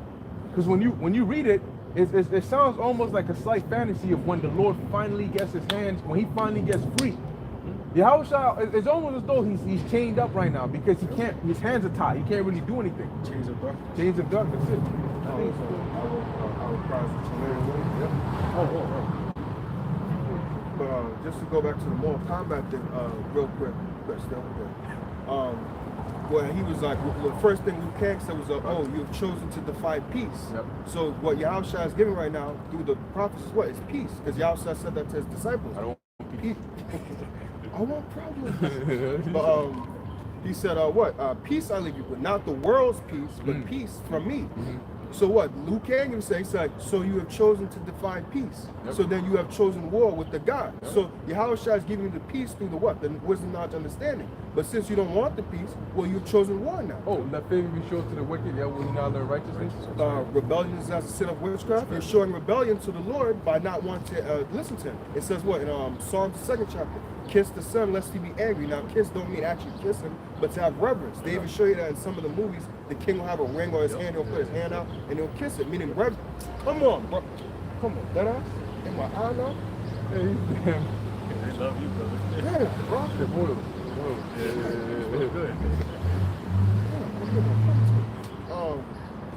Yeah, kiss the son, reverence the king. Show respect. That's it. That's it, man. That's it. Yeah, You get deep with that. that's it. You got deep. They say that now they got about it. That's it. Let's get that. Let's get that in the book of Isaiah, chapter 42 and verse 13. It says, the Lord Yahweh, the Lord shall go forth as a mighty man. He shall stir up jealousy like a man of war. Right. He shall stir up jealousy like a man of war. So he's coming up. The Lord is coming in a ready mindset. Meaning before the Lord gets here, his spirit is going to be stirred up. You know, he's going. See, I forgot where I said this, but the Lord has been able to suppress. When it says he's long suffering, it means he suppressed that anger, so that he can calm down. Like I'll give you one perfect example, right? You are about to go to work, and your child or your woman does some absolute stupid F shit. So stupid, and you hear about it right before you go to work, like right before you walk into the office, and you hear about it on the phone. So you gotta do exactly that. You gotta, all right, Deep breath. you pissed off, but you gotta suppress it, calm down, go into this meeting, and then when you finish, you say, okay, I'm gonna come deal with it. And then when you get to the door, before you enter the crib, that's when, because on your drive there, you start thinking, why the fuck would you even, and then you keep thinking of all these different things that you could have done wrong, or you could have stopped. And by the time you get to that door, you so pissed off, man. You know what I'm saying? So that's how it's shot. It's scraping at the door. And then to make matters worse, while you come into the house, they're doing worse than what they reported that got you pissed in the beginning. That's it. And you can hear it. They arguing. They going back and forth with the insurance dude. So don't pay the insurance. My man paid anyway. Oh, this woman, she want me to set the house on fire. so before you come in there, you enraged. Yeah. You know, like that SpongeBob picture where he got. So that's how it's shot. Yep.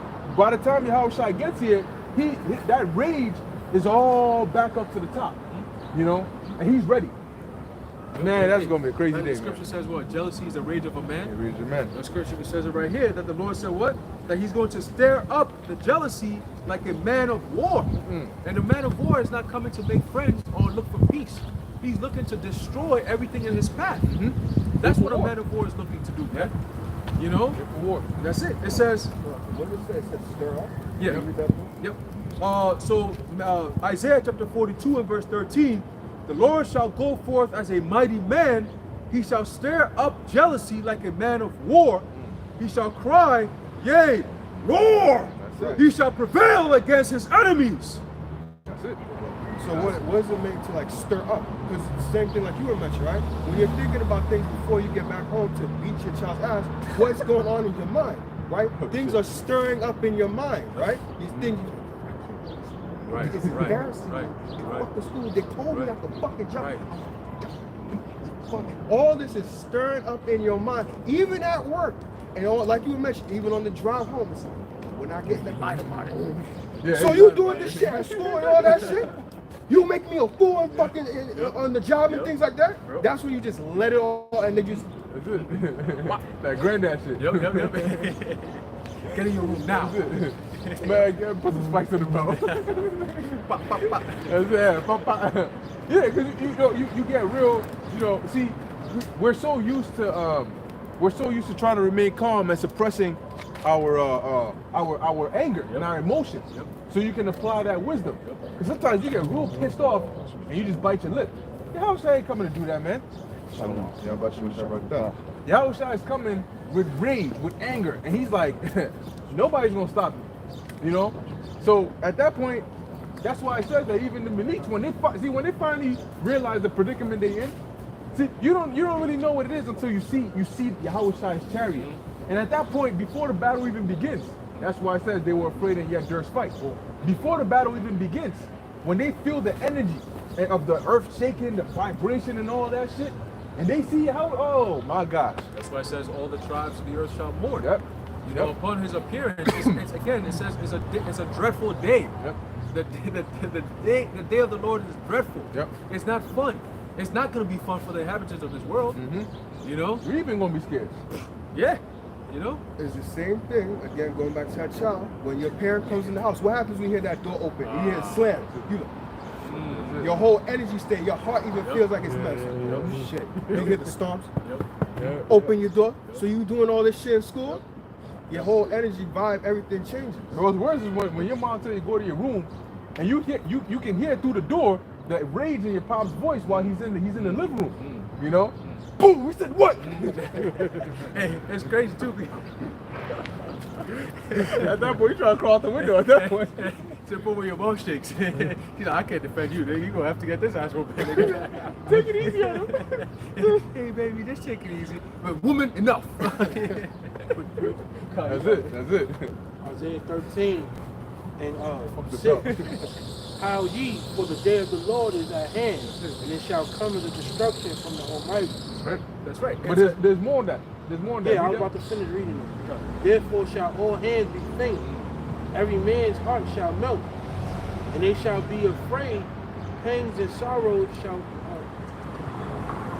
come on to thee. Sorrow shall take hold of thee. They shall be in pain as a woman that travaileth. So they're gonna be afraid, and then they're gonna be in pain. As a woman that travaileth.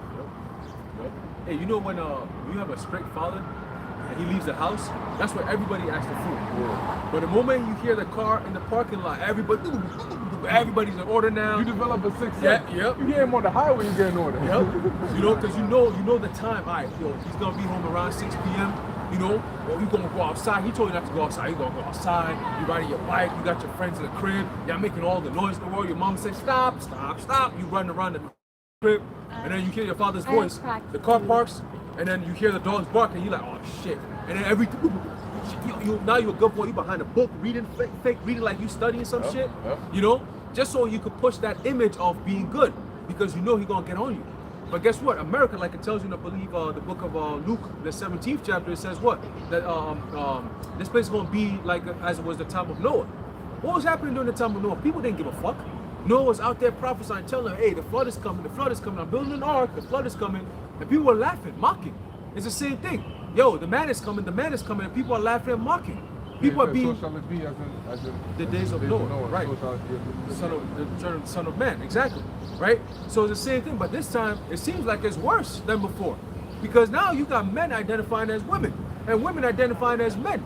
You got children at 3 years old. You got the UN, I believe it's the UN came out and said, the WHO came out and said that children should be groomed at as early as 3 years old about sex. You know? Yeah, so, some doctor or something like that came out and said, no, from the womb. Oh yeah. Yeah, from the womb. Shit, I ain't I had pulled the wrong verse for the point that you were making. Like, how things come home with the rage and the anger that he has and his repercussions behind it. I meant to bring out Isaiah 13, verse 9, which is, behold, the day of the Lord cometh through, both with wrath and fierce anger. So lay hands on the desolate. Right. So both with wrath and fierce anger. That's why that's the repercussion. That's why Esau, when he says what, like we quoted in 2nd Ezra, the 13th chapter, though they're afraid, yet durst fight. That means the Lord has to put a certain spirit on them to even push them to fight, right? That durst meaning what? To dare.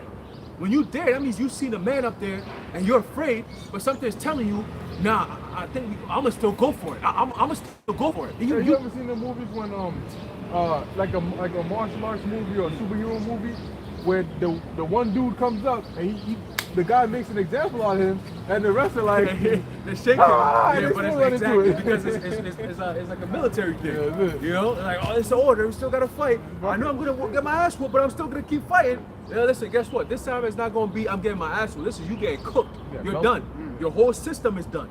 It's not a matter of we lost a war. It's a matter of we lost society, we lost civilization, we lost the age. We're done. Everything. We lost everything. And them elites, they're gonna be most afraid. You know why? Because they're gonna know exactly what is gonna happen to them. They watch these videos all the time. I watch your TV show all the time. You know, so they're gonna know exactly what's coming. Man, and I'm telling you, when they see how Shai come down, just his presence alone is gonna be terrifying. It's gonna be like when Frieza heard of the Super Saiyan. You know, he had PTSD when he saw Goku turning, you know, that gold hair. He said, "Oh fuck no," you know. He destroyed the whole planet over that. Yeah, when we come in here, look at somebody that's spring painted on the grocery store. This Oh, I see. Oh, yeah? Yeah.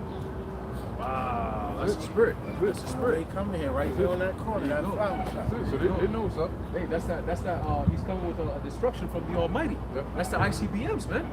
You know, and hey, there'll be no mercy. This land is done. If you see the shit that's going on, yo, my Eve showed me a video yesterday. I was like, You wanna see it, girl? I'm watching. I'm like, wait, Tama, how is this all happening? And I was talking to Pops this morning, and he was saying that basically in Angel Stadium in baseball, they're gonna do a whole drag thing, and they're gonna have it paraded around the cross turned upside down. Yeah, so now they're not even just like, oh, we're just gonna be sinful. We're gonna be Satanic with it. rebellious. Exactly. They're being satanic and being rebellious directly towards the Heavenly Father. That's how you know we're close to the end, man. It's like Sodom and Gomorrah. All over again. But Even worse. But worse. You know? That's why he compared this time to the time of Lot. Yep. You know? Yep. So hey, man, we see the signs, bro.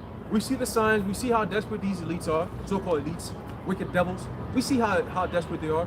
You know, I saw that they striked out your channel. They gave you a strike. Yeah. It's the beginning, man. It's the beginning. They already got the Bilderberg so-called 2023 Bilderberg meeting. They're going into AI. And one of the topics they're going to be addressing is not just AI, but also what so-called misinformation has become a big thing now. Oh. Because there's truth. I saw an article. I was going to do a video on it. They said in Dallas, there's some schools in Dallas that are now using AI for the students to like predict like pre-crime, like from that movie Minority Report. But just like that. They said they're using that for pre-crime to determine if the student's behavior is slightly different. They sound an alarm to say, yo, you got to watch the student. Yep. They say now if you have what they call radical ideologies. So if you're not going with the status quo, for example, there's another student girl who was doing she wrote a paper, and she said the paper was about disputing this whole TG people shit, and she said, listen, she put the word biological female. Oh, they said, yo, she got a 0 on the paper, man.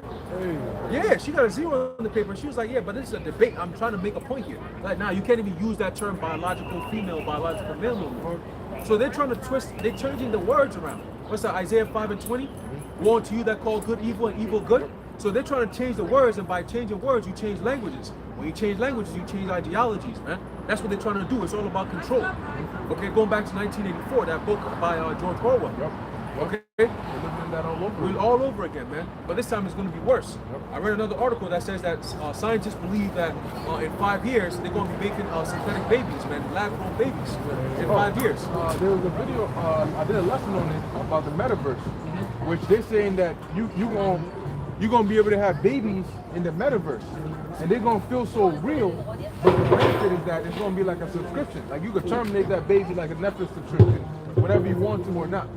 So people that don't want to really deal with babies all the time, they just go into the metaverse. They got a baby then they come out and they don't. You know, or they terminate it. Another one that I saw. Man, he was definitely going down. Listen, there's one that I saw where they said there was a lady who had a farm, but she didn't get a permit to have animals on the farm, so the feds came in and killed all her animals, Oh, man. shit. They put them all to death. They're like, yo, you don't have a permit? Oh, you can't have these animals. Boom, put them all to sleep. Now, it's not even about, oh, we're going to take them to a shelter and go take care of them. Guess what? I believe they said over 600,000 animals every year are sent to the shelters, are put to death. And they said over 1 million of them come into the shelters every year. They said 600,000 of them are being put to death, man. So if you got an animal that's out there and they send it to a so-called PETA comes in, oh, PETA says, oh, they're abusing the dog, we're going to take them and protect them. No, they put them all to death because you can't take care of all these animals. You know? And it's all straight up. And then guess what? Your food that you eat, they grind these animals up. You got your turkey bacon and all these different things. Guess what? It's all particles of pieces of meat being put together, grind it up, and then they bring it to you and they say, here you go. And then when you read the label, it says made with mechanically separated meat. That's the new thing now. When you see that shit, mechanically separated. When you see that shit, it means meat fragments from pork, from this, from that, even from people. People, human bodies, the dead people, corona people, dead and shit, they mix it all up and they feed it to the people. Horse meat, all that shit, man. Then they call it they use what they call that? Meat glue. Yeah, meat glue, Yeah. all up in that shit, man. Glued up together, yeah. You know, so hey, man, when you see they got lab grown meat now, that's not even like that deep. They got way worse things out there that people don't even know about. The food that you eat, man, oh man. They vaccinate, they finessing the meat now. It's crazy, man. We gotta get out of here. You know, we gotta get out of here, man. Isaiah 42 and 12. 42 and 13. Yahweh Ba'Shem Yahushua will march forth. Oh, really? Oh, 42? 42 and 13, yeah. Read it up. Yahweh Ba'Shem Yahushua will march forth like a mighty hero. He will come out like a warrior, full of fury. What is that? 13? In the Okay, NLT. Okay. He will shout his battle cry and crush all his enemies. He will say, I have long been silent. Yes, I have restrained myself. But now, like a woman in labor, I will cry and groan and pant. I will level the mountains and hills and blight all their greenery.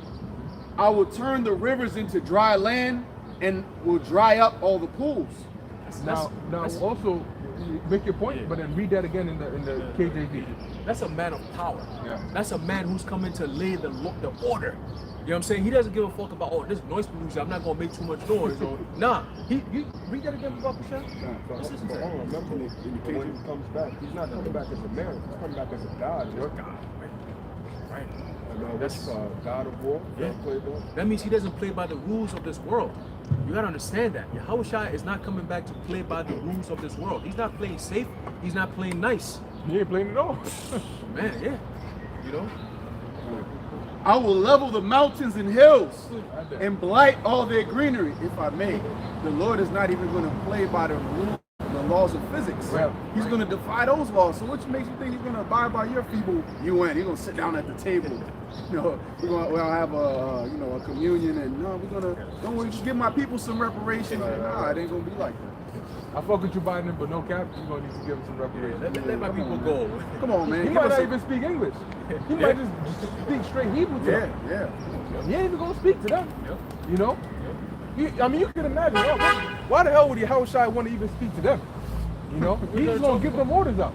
Yo, man, that's why it says in Luke 27 and 19:27, those are my enemies that would not that I should reign over them, bring them, slay them before me. So, because you have them kings that they don't really speak. Right. When the victim comes up and he's trying to play up, they just look at you like they can't even understand what you're saying. Walk away. Because they're giving the orders, put them to death. And then that's it, they just look at your ass. You know, in some cultures, you could be standing directly in front of the king, but he won't speak to you. Tell him that I said, and the guy can literally hear you. Tell him that I said I want his head on a plate by tomorrow morning. The king said, Oh, please, by don't, please. tomorrow morning. That's it, grab his ass. Oh, didn't Joffrey do that a couple of times?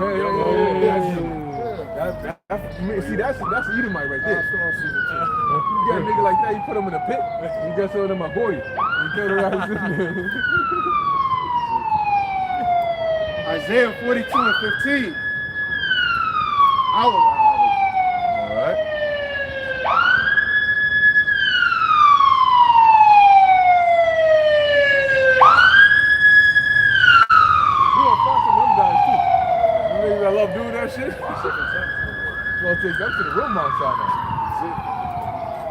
level the mountains and hills and blight all their greenery. I will turn the rivers into dry land and will dry up all the pools. I will lead blind Israel down a new path, guiding them along an unfamiliar way. I will brighten the darkness before them and smooth out the road ahead of them. Yes, I will indeed do these things.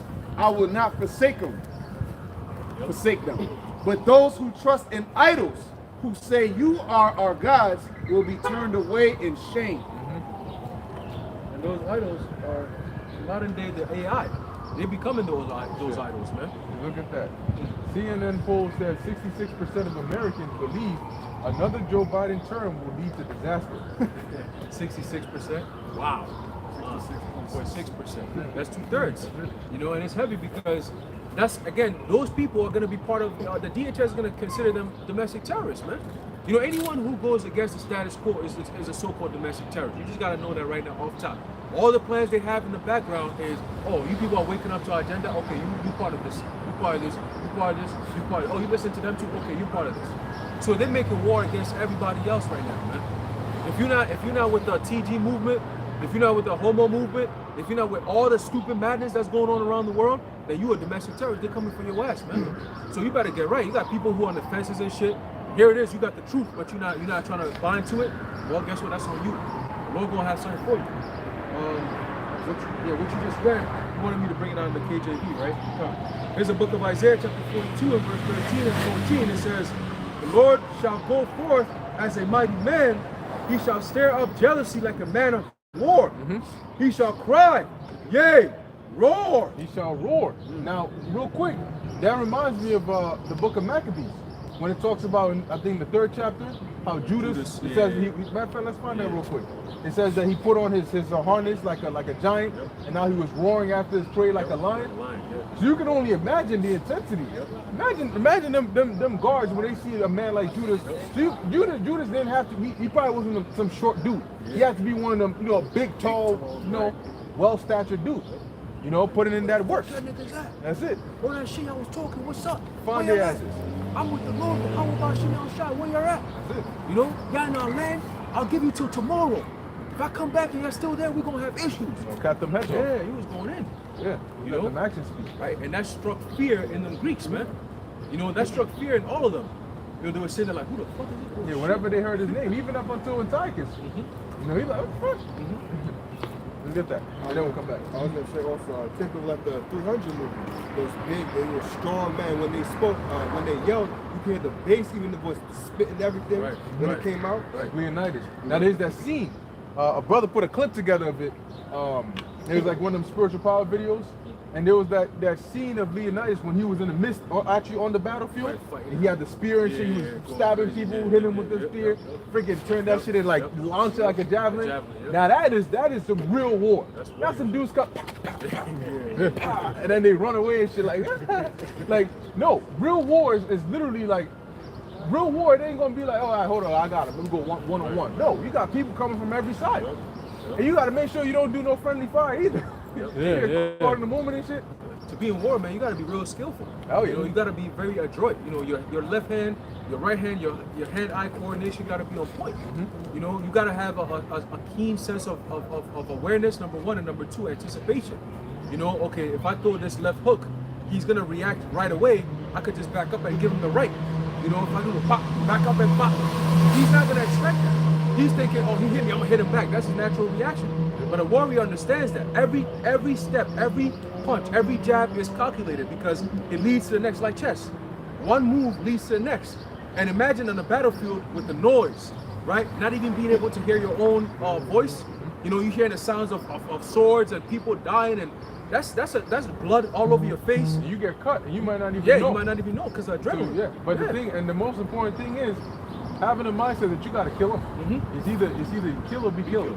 That is one of the hardest things that because people hesitate, especially in this. See, like with the Spartans, they were trained with that mindset from youth, from boys all the way up. So for them, it's like they're used to that mindset of, all right, if I got to kill, I'll kill. They'll lock in. Here, you ain't even remotely close to that. So when you're put in a situation of life and death, you know, you don't even know what to do. You're like, oh shit, I thought I was tough, but God, I mean, damn. Because people in this society, they're not taught how to defend themselves. Everything is call the cops. Yeah. Let somebody come defend you. It's like if you're found defending yourself, you're gonna be in jail. Yeah. Nowadays, that's how it looks, Yeah. right? Somebody came at you, so you defended yourself. Oh no, you gonna be in there because this and that. Nah, no, you can't have that, nigga. You gotta be able to defend yourself, you know. But ultimately, through the spirit and power of Yahweh Shemiyah Shah, we know Yahweh Shemiyah Shah defends us anyway. Yep. You know, so we don't really stress about that. I'm not, you know what I'm saying? Brother's not really gonna be out here like, yeah, you step up to me, I'm gonna fight you. Nah, bro, look, the Lord gonna take care of all that. Yeah, when the You know? time is right, the Lord's gonna do what he gotta do. Right. Right now, our He'll take defense care is of wisdom. That's it. But according to ICBK, we cowards. Wisdom is for cowards. You gotta be in prison time. You know what I'm saying? You can't use wisdom. I said you can't use wisdom. If Johnson come out, you gonna tell him about prison time. All right, so going back to Isaiah 42 and 13. The boy you outside? Yeah, I was just gonna say how all the kingdoms of ancient time, they used to take their warriors, they used to start them out when they were like at least 10, 11, 12 years old, because that art of going into combat is no joke. Like you said, there'd be people coming from everywhere, you gotta make sure no friendly fire, none of that shit. People back in the day, they knew what war was about, because they were dealing with close combat, close quarter combat. The sword ain't no joke. If you can battle with a sword, that's real battle. Fine. Yeah. All right. Let's move on. So going back to Isaiah chapter 42, continuing in verse 13, it says, he shall cry, yea, roar, he shall prevail against his He enemies. shall prevail against his enemies. And 2 Ezra 13 paints that out for you. With ease. He's going to prevail with ease. You know? Yep, complete overthrow. Complete. It says, verse 14, I have long time holden my peace. I have been still and refrained myself. And that goes all the way back to the time of the Roman Empire. Remember, he said that what? If this were my kingdom, my servants shall fight. You know, so Yahushua been holding it in since that whole time, since he came back on this earth 2,000 plus years ago, man. He saw all the wickedness. He saw all the stupid shit that Jake was doing. He saw all the shit that our people were being oppressed by the Romans. He saw all that. 70 AD after he left. All that. You know, and he saw our current oppression going all the way back to transatlantic slave trade, man. He saw all that. The Lord said, no, it's not time yet. It's like a angry lion being chained up and waiting. And the owner's holding him back like, wait. Now, if he lets that leash go, He's not careful. The lion might break that right, chain. yeah. You know, that crazy dog, like you got a Cane Corso, big ass dog just standing there, and you're like, this nigga gonna break, he got big chains. You can't use a regular leash, that break right through that shit. Heavy chains. Yeah. You know, you gotta hold it, wrap it around your wrist and hold it real tight and close to you. You know, make that nigga feel that, like, yo, I'm in control. Well, guess what? The Lord's gonna let that leash go, and Yahushua scripture says what? That he said what? He took off and there was no one with him. You know? So that's that egg. I'm coming over there and I'm about to work, man. You know what's a perfect example is, and it goes to show you, now it makes sense why it says in the book of Wisdom of Solomon that thine almighty word leaped off the throne. Because what was happening to us at that time? We were being oppressed by the Egyptians. So when the Lord said, go ahead and put them to death, Yahushua, he did it with speed. You know? He leaped. So that means Yahushua got a throne up there too. You know? So when that time came, boom, he was done. Putting death everywhere. You know? So in this time, what you think he's gonna do? So really the Most High is the only one that can hold Yahushua back right now. Because ain't nobody can defy the Most High. You know? God, real quick, brother got something. So like, it's the same thing like if your boy hits you up, right? And say, oh, yo, they bother me over there. You be like, shit, let me get up out this chair. You speedily get out the chair. Be like, yo, who making problems out here? Or maybe like your little brother, all right, comes to you and says, oh, these people just beat me up for no reason. Yo, yeah, man. Listen, bro. It don't matter who is that person. Yo, lead me to him. Who the fuck did that shit? Let's go. Matter of fact, you get a call that it's happening. Yeah. You know, or these guys following me and shit. The speed, you just get there with the speed that you just ready to knock everybody out. And they know it. Yeah. They know it. So everybody's like, oh shit, people start running. What are you gonna do? You're gonna chase them down. And you're not gonna stop until you get somebody and put them out. Somebody got to get hurt. Somebody gonna get an example is gonna be made. And America's gonna be made as an example for the whole world to see. That's a nice example. I can't wait for that. We can't wait for that. That's right. All right? Okay. Shit. Got it, bro. Wisdom of Solomon 18 and 15. That's right. Thine almighty word leapt down from heaven. out of thy royal throne as a fierce man of war into the midst of a land of destruction. That's it. And he brought even more destruction via death, straight up. That's he was called the death angel, meaning that the message was death, and that's exactly what he brought and executed it to perfection. You see, so as it says in I forgot what, I think it might still be in Sirach 39.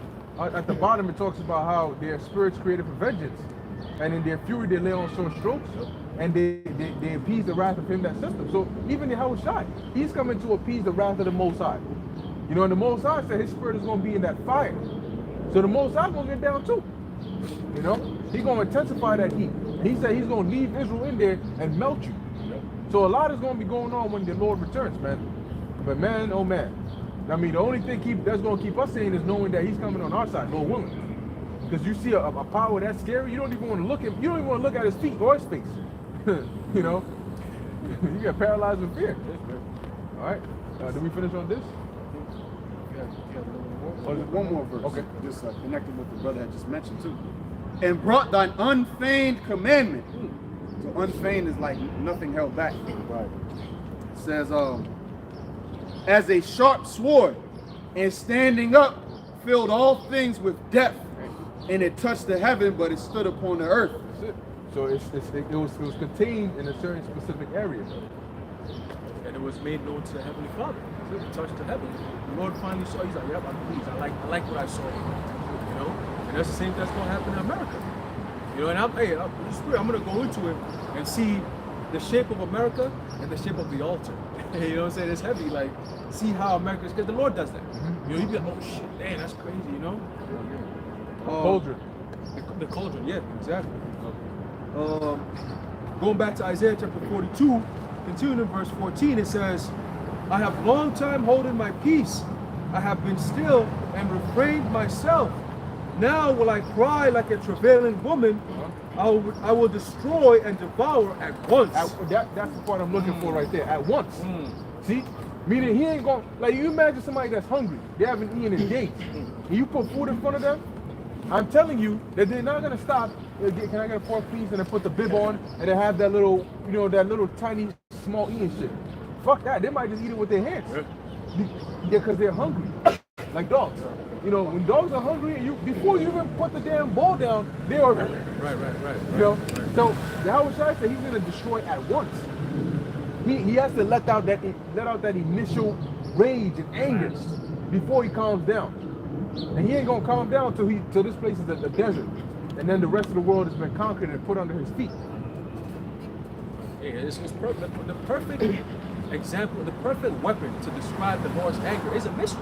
Right. It got, you know, the besom of destruction, the initial explosion, and then the wipeout. It's so powerful. It fits the anger of the Lord, the wrath of the Lord. It's just if you up there looking down, you can see the wrath of the Lord just sweeping all over the land, just like that. Just America, just East Coast, West Coast, North, South, everything just getting wiped out, just like that. All you can just see missiles just boom, boom, boom, and you see the earth just shaking. We can envision this. We see it. We see it happen. We see it up in the chariot looking down, right, through the sea of glass, which is the firmament, looking down and seeing America just engulfing in flames. Yeah, and in them new bodies, more than likely you're gonna be able to zoom in with your eyes. Right. You're gonna be able to hear them sounds. Right. Yeah. Shit. Yeah, I remember I had a dream about that. Yeah, about hearing people crying and screaming, and it sounded like being in an amusement park. You know, when you at a Six Flags or some shit, and you hear mad people, you hear voices and girls and little kids crying and screaming. Oh my God! Oh. That's all you hear, man. Screams, and you hear a loud sound. It's almost like a bell that hits dong, like that. That's what you hear. It's like a whoosh. That's all you keep hearing, man. And you see just fire just exploding buildings, and people just screaming, hopeless, because they know there's nothing you can do. You know, all the people that could be saved, or all the people that could be here to cause this not to happen, they're all gone. So everybody down there is just you're fitted perfect. The Lord put you in a nice suit to be destroyed, man. You know, in that body, the wicked, sinful body of yours, man. You know. Now, real quick, that was what I meant? Yeah. Let's get that example in Maccabees. Then we're gonna get this in Isaiah 66. So the spirit switched. So now we're dealing with the return of the Lord's wrath. All right. This is 1 Maccabees chapter 3, verse 1. Then his son Judas, called Maccabeus, rose up in his stead. So this is after Mattathias died. Go on. And all his brethren helped him. And so did all they that held with his father. And they fought with cheerfulness the battle of Israel. So he got his people great honor and put on a breastplate as a giant. As a giant. Go on. And girt his warlike harness about him. And he made battles protecting the host with his sword. In his axe he was like a lion, and like a lion's whelp roaring for his prey. So who is the ultimate lion? The conquering lion of the tribe of Judah. That's Yahushua. See? So the true ultimate lion is going to come on the earth. And as it says, he's not going to meet you like a man. So Yahushua is not going, he's an immortal being. And the thing about it is, his attention is now set and focused here.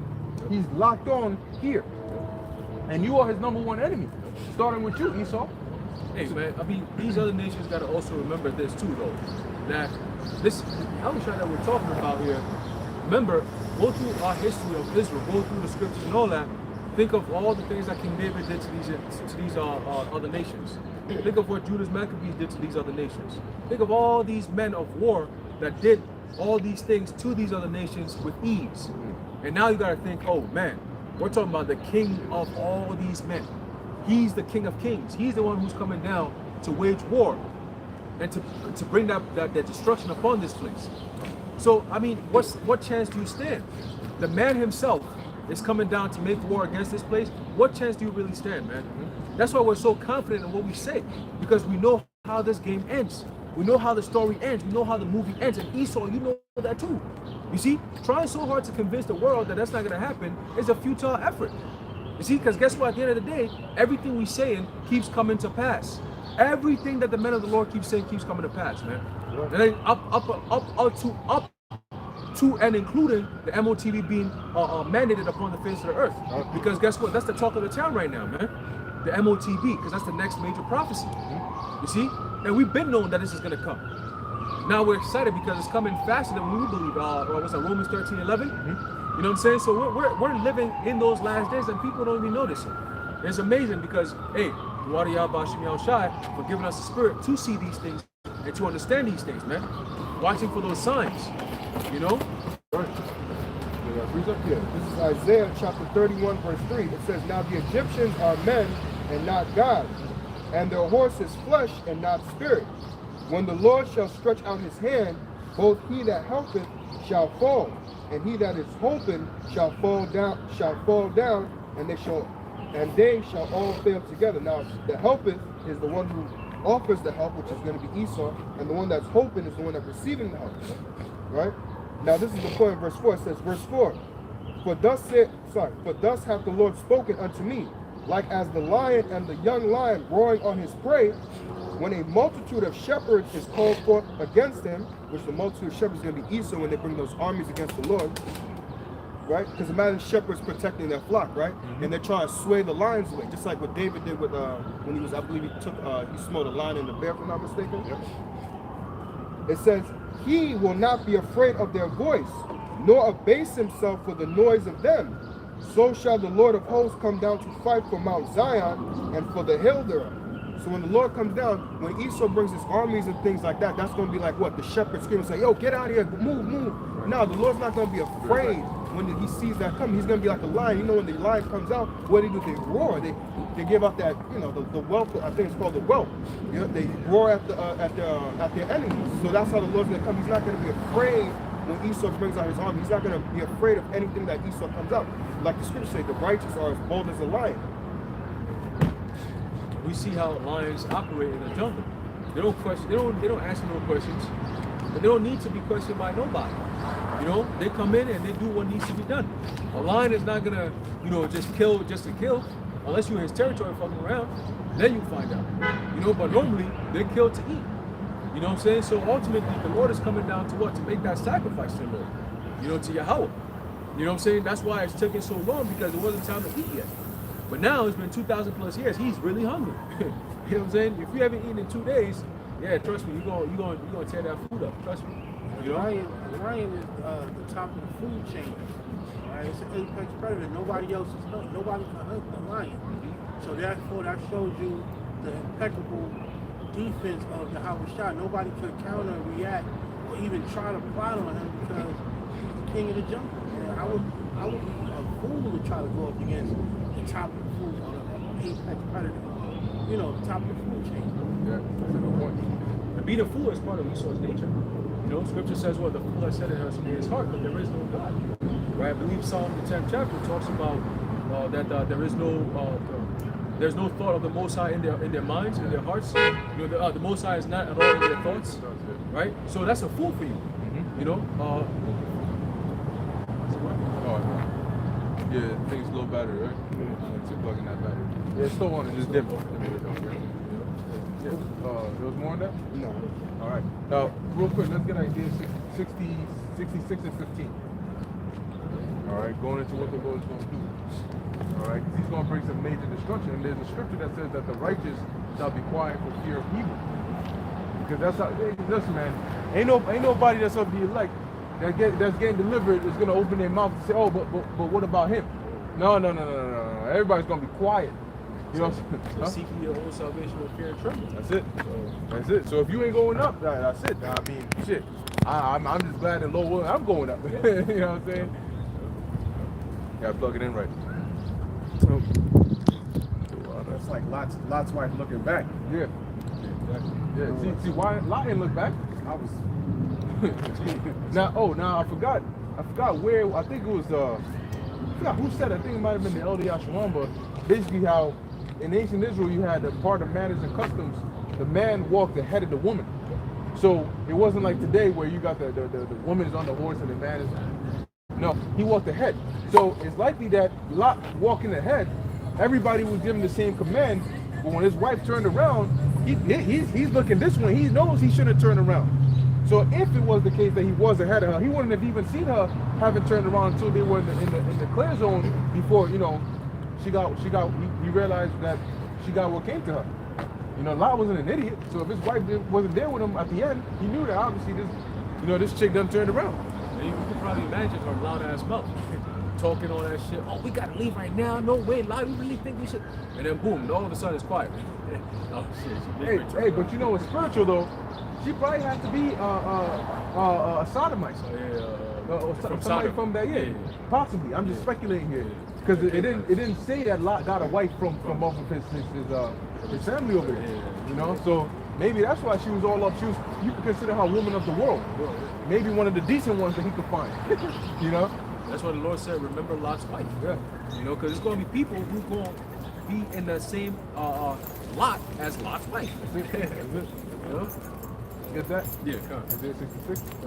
It's the book of Isaiah chapter 66 and verse 15.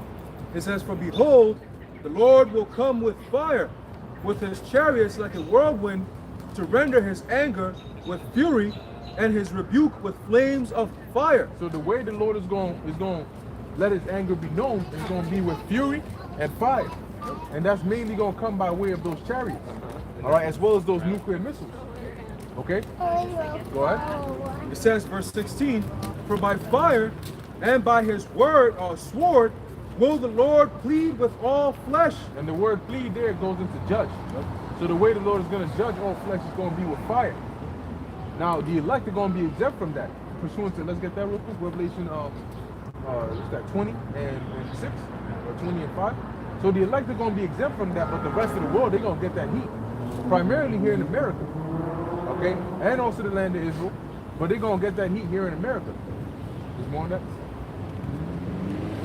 Yeah. It says, for by fire and by his sword will the Lord plead with all flesh. So that's how the Lord's going to judge all flesh. Meaning, when Yahweh Shai comes back, he's not coming back to talk, communicate, negotiate. He's coming back to bring destruction and or salvation.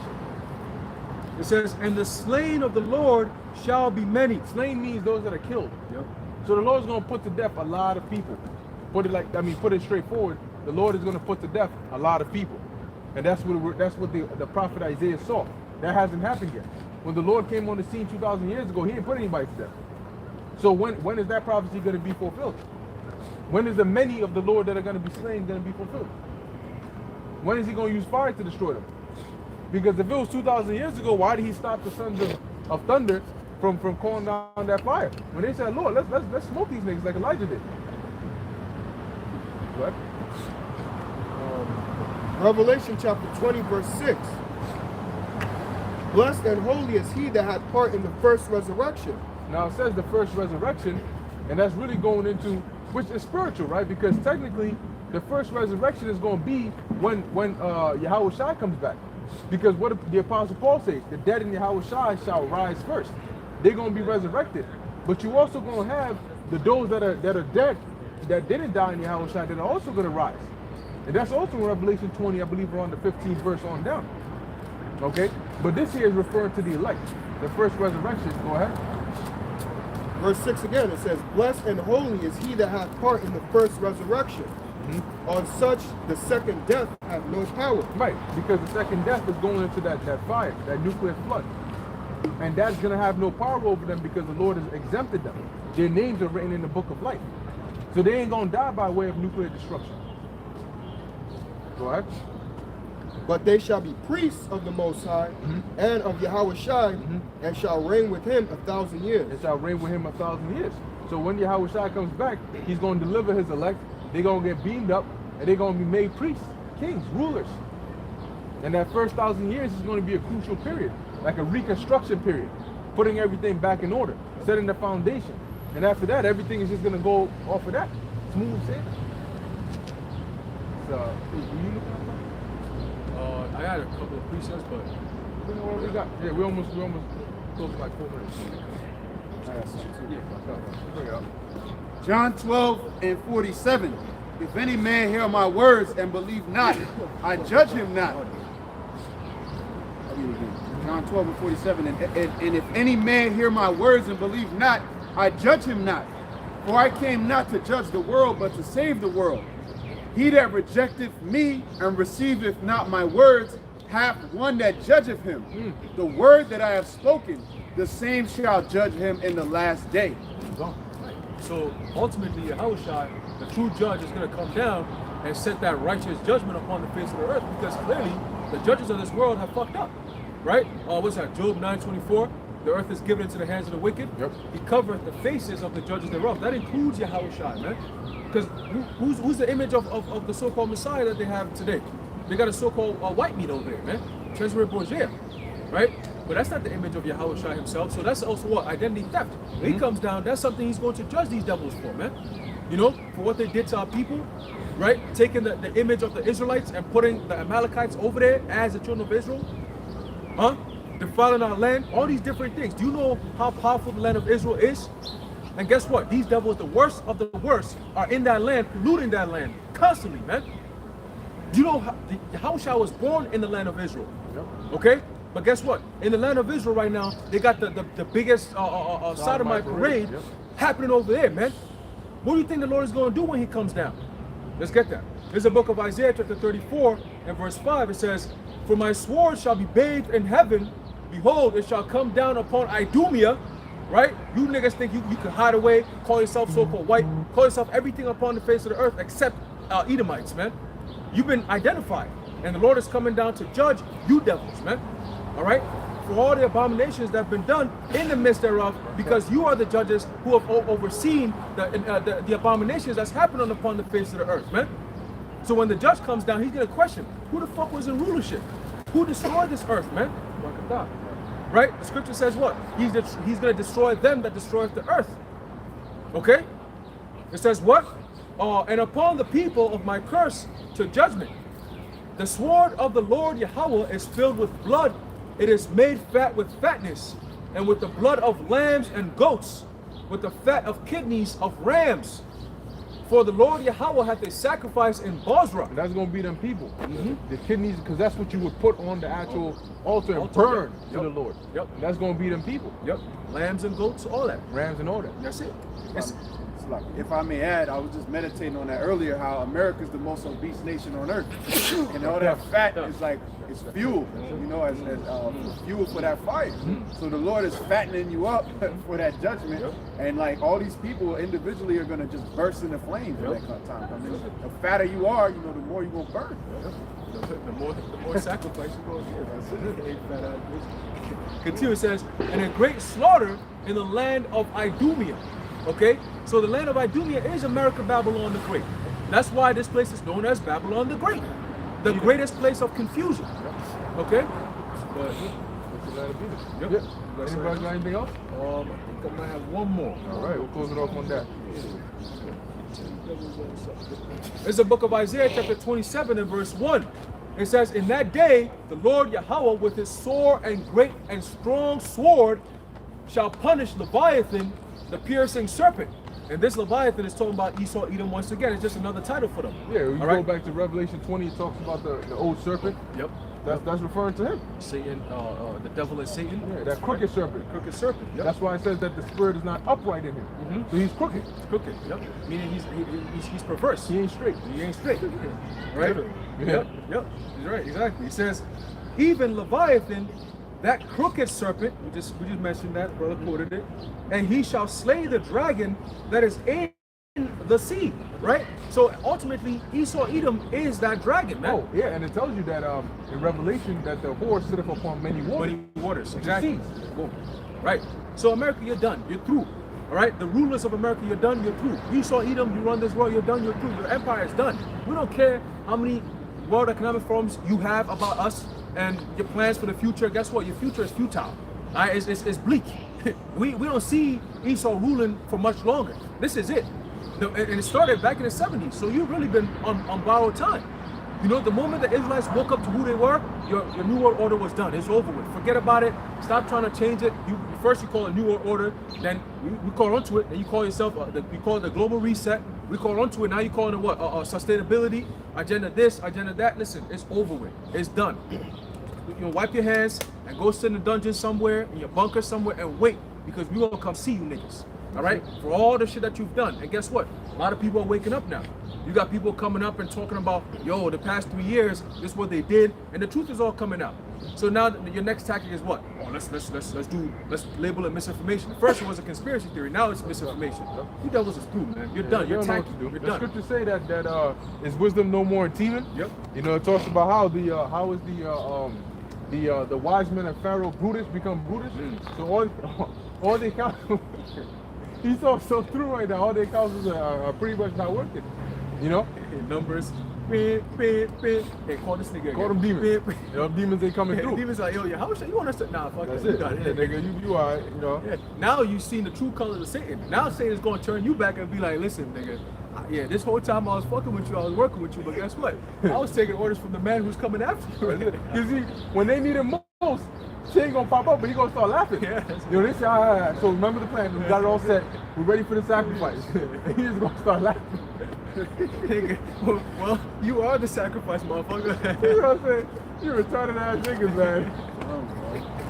You should never trusted Esau. You should never trusted Satan. That's nigga. it. That's it. He's like, I'm the same as you. That's it. Anybody trusted you got messed up, but you gonna trust your own self? You dumbass nigga. Get your ass there. You go shackle him up, man. That's it. That's it. So that's what's gonna happen. I mean, these niggas are through.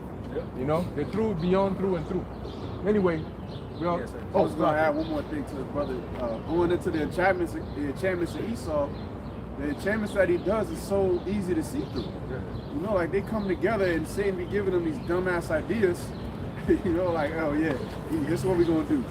Guess what? We're gonna have Kanye come out, we're gonna have Kyrie come out, and they're gonna say the Israelites. That's a great idea, right? Yeah, come on, everybody, they with it. And then they're looking at it come to pass, they're looking at it play out like, oh, they doing videos on this shit. Oh, this is making it worse. Oh, why the fuck did we do it? And then they just keep stepping in shit, shooting themselves in the foot. You know, That's desperation right now. You know, and that's why that's why Revelation 12 says what the devil has come down upon you having great wrath. But he's pissed. Nothing is working for this nigga. They're red ass heads, man. I can just imagine. that PS4 basically. That's it. You know, but yeah, that's pretty much it. All right. So with that, Lord willing, this is edifying to the elect. In closing, we want to give all praises, honor, and glory to Yahweh, Ba'ashem, Yahweh Shai, Ba'ashem, Rakah, Kodash. So next time, Shalom. Shalom to the elect. That's it. Give me allergies.